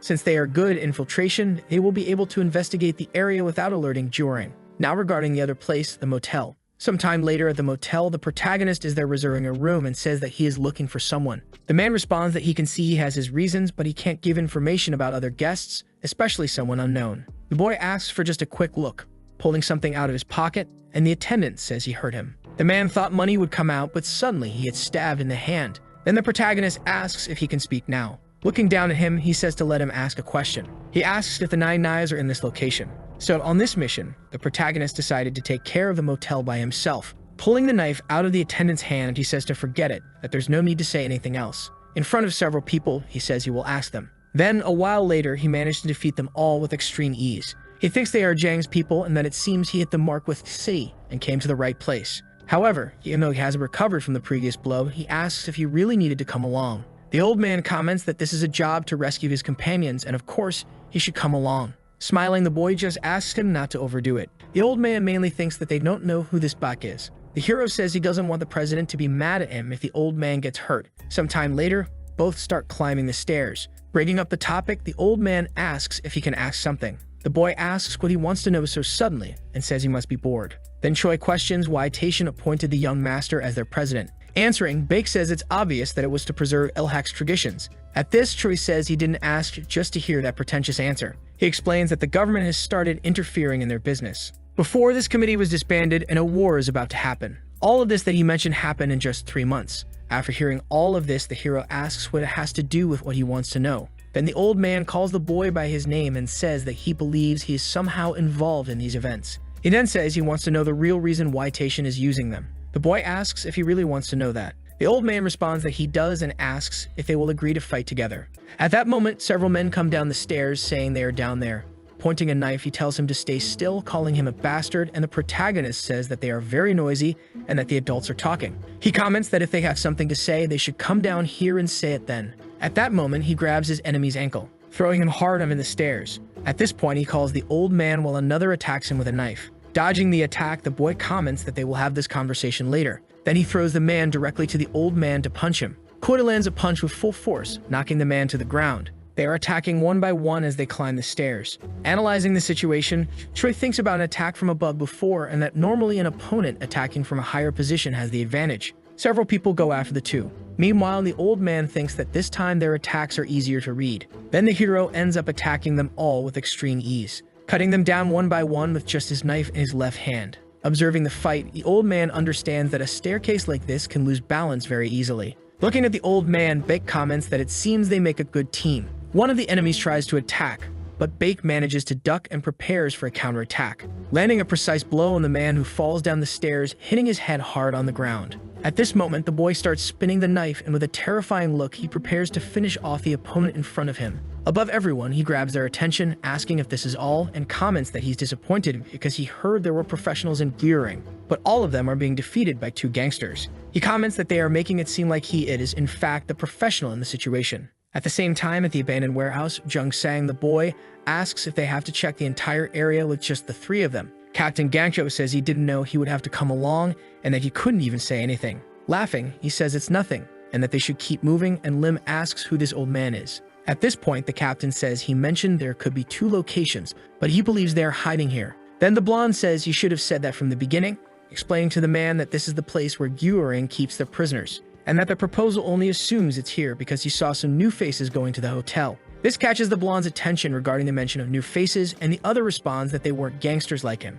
He also comments that he heard there was a guy with a gun, and this information leaves him surprised. Meanwhile, back with the protagonist, he and the old man are slicing through everyone with extreme ease, recalling when they met before about him being a monster and that he isn't someone on their level. Reflecting, he hears them say he's really strong, but seeing this scene, he didn't expect him to be this strong. One of the survivors starts running frantically. However, someone appears on the scene, kicking the guy with full force, and they realize it's the ninth of the knives, Li Qiucheng. The old man asks what's going on, and the man says he managed to escape during the commotion, and that the other 9 knives are in danger. He then runs, explaining that the path is this way. However, the protagonist notices something very strange and stops the old man from advancing, telling him to wait right there. The ninth of the knives starts yelling, telling them to hurry up right now. Then the protagonist approaches cautiously. Seeing the man ready to shoot, he asks what the meaning of this is. Quickly, the man reloads the gun, but before he can shoot, the protagonist appears in front of him with a knife. The man seems very tense about the situation, then recalls when someone asks if he had ever shot a person before.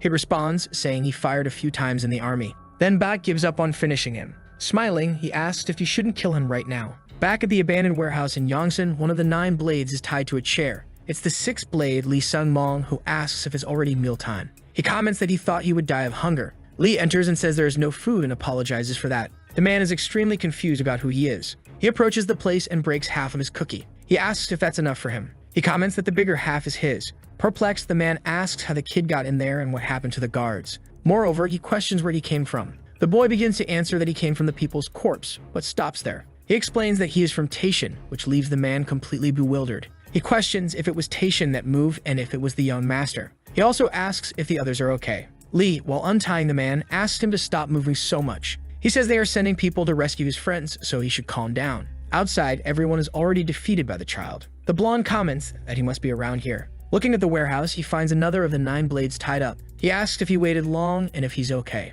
This is the 8th blade, Jang Diokbe. Approaching him, he says he just looked pitiful and asks the old man if he remembers him. He says he'll be upset if he doesn't remember. He comments that he remembers being attacked by the 8th blade indeed. Bringing his hand closer to his face, he asks him to pull himself together. Then he asks if he's feeling better now. At that moment, the old man has a hidden knife. Suddenly, he shouts and shows a terrifying expression, trying to hit the blonde with everything he's got on the head. However, he starts processing what is happening. Seeing the situation, Lee says it was as he thought. The man asks how he dodged that. In response, the boy says that even if he were sitting in the chair, his physique was much smaller than he remembered. Taking off the mask, the fake old man says that's not good reason, because not even Bak Yisu could dodge that move just now. Surprised, the blonde understands that it's not the old man. Taking the knife, he asks what happened and if he knows who Beck is. At that moment, the blonde charges forward and the two begin clashing their blades. Surprised, he comments that it was him who killed him. Then the maniac starts laughing. With a terrifying face, he says he killed him. Then he killed Bak.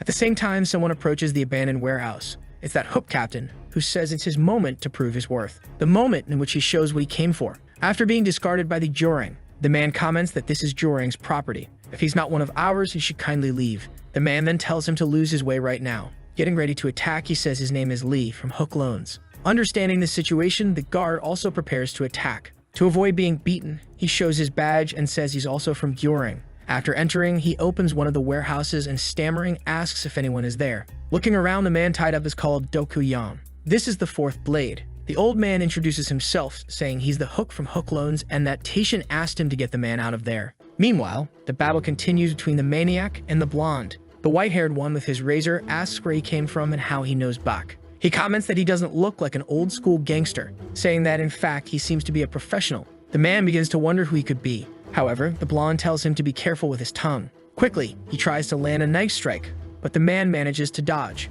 Analyzing the situation, he thinks this guy aims straight for the throat without any hesitation. After that, Lee is already ready for another strike. Observing the fight, the white-haired man says it's not just that, but he's also fast and precise, just like a robot. Dodging with some ease, the man starts talking. He comments that the boy is full of openings and that, as he thought, he doesn't compare to Bak. A knife thrown in his direction manages to cut his cheek. Just barely, a man manages to dodge and then decides to back off. Perplexed and surprised, he thinks about the knife throw and wonders if he left an opening on purpose to make his real attack. Lee is surprised that he managed to dodge that and understands that he is indeed a professional. With his hand on his face, the man starts laughing loudly, saying it's fun. Smiling, he says you better not die so easily. At the same time, the protagonist is near the motel. Inside the car, the old man is with the ninth knife and he asks where the other knives are being kept. It responds that it's in an abandoned warehouse owned by Juring and that they must all be there. He says he has no intention of hurting them, but they shouldn't go. The old man then asks why, explaining the ninth knife says that they should be the ones to secure their safety. He questions if he can't see how they are now, that they can't win against Juring because times are changing. He comments that seeing this, he should hand over the young master of Taishin to Juring because it's the only way for the nine knives to survive. Before he can finish the sentence, the old man punches him directly in the cheek, causing him to fall to the side, leaning back slightly. Then he starts punching him more and more. After punching him repeatedly, he grabs him by the shirt. He tells him to keep talking so he can finish him off. Tearing up, the man begins to say that the island is no more. At that moment, the old man continues beating him, while the man outside keeps smoking. The ninth knife asks why they still insist on fighting a losing battle. With his hands trembling, the man listens in silence and shouts that it's precisely for that reason that he is absolutely wrong. At that moment, he throws a hard punch at the car window, narrowly avoiding hitting his companion's head. Placing his hand on his shoulders, he says that the nine knives have a reason to fight, and it's not to win, but to protect those they love. However, the subordinate grabs the man's wrist and asks how they can protect with such weak fists. At that moment, the protagonist enters the car. This catches his attention, and the boy steps on the accelerator.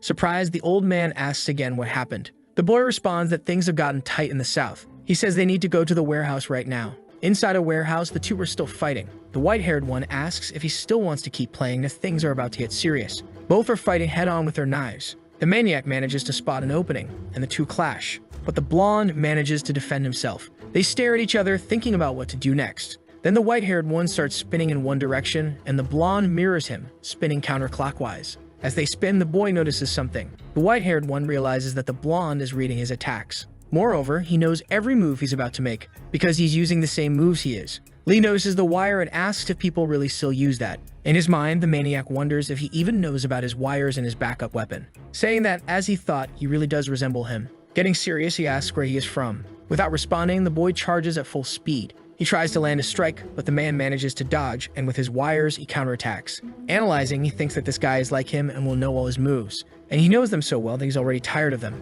At that moment, the blonde manages to use the wires themselves to trap the man. He then grabs one of his daggers and looks back. Rushing forward, the man can only land a significant strike on his torso. This surprises the white-haired man. However, his expression quickly changes, and he starts to smile. The two are locked in a violent clash. Lee charges with all of his might using one of the daggers. Reckless, the man grabs the blade with his hand, causing a significant cut on one hand while the other falls to the ground. But quickly, the white-haired man counters and grabs both daggers. He then starts smiling. Getting very excited with a frightening and manic expression, he tells them to do it again. Meanwhile, in another abandoned warehouse, the sixth knife tells Hung Lim to be more discreet, because he might end up alerting the enemy. Looking to the side, he notices something strange and calls his bald friend. He realizes that their comrade, the redhead, is lying on the ground. Going over to the redhead, the bald man starts shaking him, asking him to wake up. But everything indicates that the man is unconscious. Very irritated, the bald man begins shouting his friend's name. Then he realizes that, in fact, he was just sleeping.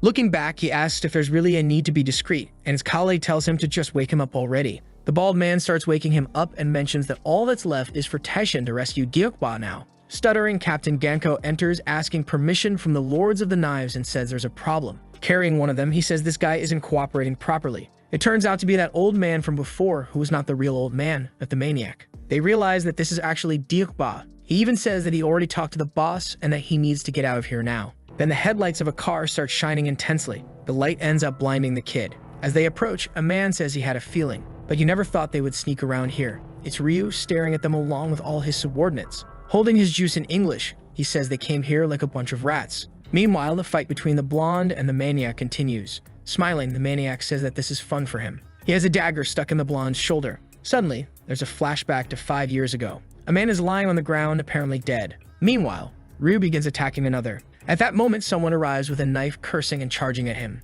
But with great skill, Ryu manages to grab the man's knife. He then prepares to land a direct punch, striking him right in the throat. He then finishes him off with cold precision. The boy approaches the main room. Sitting in the chair, the man says he didn't have to do that they were men who could have simply talked. He asks who sent him, whether it was the North or the South. This is Yang Zhongpao, a smuggler of military goods and an agent from North Korea. His codename is Two Arms, and he is wanted for espionage by both the South and the North. The man holding a gun asks if they can just make a deal, and that, no matter which side he came from, he's sure there's something that might capture his interest. He then ends up pointing the gun directly at the boy. However, a razor wire approaches him. Quickly, he manages to cut the man's arm. The smuggler is completely shocked, not understanding what happened. He calls the boy crazy. The boy then calls him Two Arms, makes a joke, and says that if it's a warning, they'll focus on just one pie instead of sticking their finger in everyone's pie. He comments that it's a pity he can't be called Two Arms anymore for obvious reasons. This is Liu Sun from the Hidden Special Forces, a new task force of the Phantom Squad. He has eliminated 11 targets. Sometime later, the boy leaves that house. Someone on the phone asks about Two Arms. The boy replies that he changed his shelter to just one arm. On the other end of the line, the person asks if he left him alive. But Sun questions if he should have done anything differently. The one on the phone is Shang, who calls him Kid. Adjusting his tie, he says he's telling him that they can't leave loose ends. Sun comments that this was told to him, that the objective was just to give a warning, so he asks if he really has to kill him. The lieutenant says that's just what they put in the mission document, but wouldn't it be better to play it safe? The boy then starts questioning what playing it safe means. The man says he understands his point of view, but this is a mission, and it's not some desperate order from the head of the Phantom Squad. He says that even if the people above don't know who the Phantom Squad is, the boy sees everyone and should soon understand the importance of his role. Walking up to the gate, the boy says he does understand. Shang continues by saying that next time he is not to leave loose ends. The blonde responds affirmatively. Returning to the present, he asks the maniac if he thinks this is funny. He then prepares to kick, striking the man's supporting foot with full force. At that moment, he notices something happening. Xiang rushes forward with his knife. However, he ends up missing and strikes Xiang instead. In the quick movement, he begins to change his trajectory. He prepares to land a sharp blow on his opponent, but the white-haired man manages to barely defend himself. Wasting no time, Xiang changes his movement and grabs the maniac's leg. With a terrifying look, he's holding two knives, one of them bloodied. The white-haired man quickly backs away. In his mind, he thinks that if he had hesitated for just another second, he would have lost his leg. He wonders who this damn kid is. Suddenly, from the other side of the line, someone tells Xiang that they are in trouble and that he needs to move quickly. In his mind, the boy thinks that if he were discovered, he should have known it wouldn't be that easy. He tells the maniac that it's a pity, but that's it for today. He bids farewell, saying they'll settle this another time. As he walks away, the white-haired man asks where he thinks he's going, but he's limping as his skin is covered in blood. He yells at the boy not to dare leave and curses at him. Elsewhere, Hugh says he was expecting a full attack from them, but he questions what he gains from being just a damn kid. He then looks at Captain Gankado and asks who he is. Crying from not being recognized, the man asks if he's serious that he really doesn't know and says maybe it's better that way. Hugh says enough with the games and asks if they know they won't leave here alive. Hearing this, Lee gets ready to defend himself. Quickly, a wire wraps around the man. Behind him, Lee appears, calling him a parrot. He tells him to stay perfectly still. However, the man begins to react. Lee dodges and lands safely, tightening the rope more and more around his opponent. Suddenly, he pulls the rope around the man's neck. With some force, he easily immobilizes him by the neck, saying that as always, his fists come first, and that this is his bad habit and he's about to kill him. The man begins to choke, unable to breathe. Struggling with the rope around his neck, the man screams, asking what this is. The blonde comments that he can consider himself unlucky because today he's in a bad mood. Nevertheless, the leader really tries to fight back, but quickly the boy dodges and asks what that was. Then he kicks his joints. Holding the wires tightly, he comments that he's quite a restless person. In the background, the subordinates curse him, Lee comments that now is not the time for any of them to move a muscle, because if they do, he might end up killing their boss. Then Lee calls for the parrot, asking him to get the girls out of there. In his mind, the man tries to believe the unbelievable because Ryu was judged so easily that the senator, where he's already full, arranged a subordinate like him. Strangling the man, Lee comments that people tend to say things like this in situations like these. Then he shouts for them to open the way or he'll open up their boss like a pig. Suddenly, a person with glasses appears behind him. The blonde immediately notices the movement, letting go of Ryu for a moment to dodge the attack. It's Chang, who says he talks too much and is pretending to be someone he's not. Recognizing who it is, the boy is surprised. He tries to strike with full force, but the lieutenant says that was very predictable. He then lands a knee right in his gut, making him drop to his knees. Smiling, the man apologizes and asks if it was him who got shot. He comments that it would be a pleasure to hear it again. He remarks that if he's still alive, many things make sense now. Changing his expression, he approaches and asks if the leader of Taishan is by and that this. Then he stabs a knife into his hand. He looks at everyone and steps back, telling them not to move. He explains that this is how you use hostages. Scared, he comments that he can't just threaten their lives. He has to put on a show too. Holding his neck, Ryu is visibly irritated. Chang says he told him before that he shouldn't be so weak, and that furthermore, he shouldn't leave any loose ends. Ryu moves toward the blonde and kicks him in the head, questioning what they're mumbling about. After the kick, he follows up with a punch using his brass knuckles, hitting the boy with full force. Grabbing him by the shirt, the one he estimates is the same shirt from before. Seeing this behavior, Chang isn't pleased. The man keeps trying to strike while the boy blocks, and he tells him to keep talking nonsense like before. Preparing for another strike, he tells him to keep pushing his luck. However, Lee manages to dodge the blow.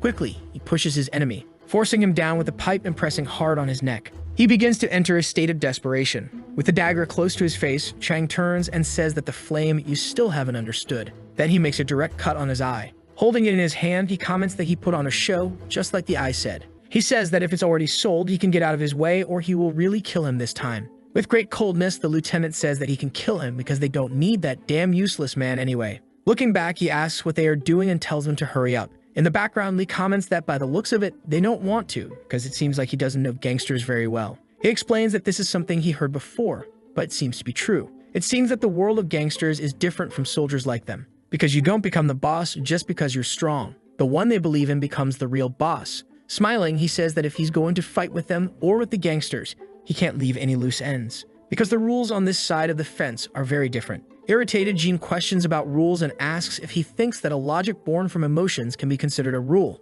He comments that that's exactly why those damn gangsters make everything a mess. In his mind, he thinks that even if Ryu loses his life here, they will lose control over the Gyurink. He is surprised because he realizes that a bunch of brutes would end up being loyal to their owner. At that moment, he calls for Liaxian, telling him to let him go, that he'll play by his rules just this once. Moreover, he also calls for President Ryu. The negotiator says that they'll talk later. The blonde man responds that they will let Ryu go as soon as they ensure his safety and asks them not to follow. The man tries to break free from the hold. The thug tries to break free from the hold, but Lai tells him not to feel so down because he'll take his real gold next time. Bringing the dagger closer, he tells him not to try dying before that. Ryu realizes he's been released and tries to hit him. However, he notices he's completely alone and remains silent. Because of all this humiliation, he starts to get very angry. He yells that Taishan are just damn useless insects. He claims that he will finish them off along with the professionals and the rest. At that moment, Jang approaches the man. He comments that by the looks of it, they need to clear some things up. Smiling, Ryu says that he arrived just in time and that he was thinking of doing the same.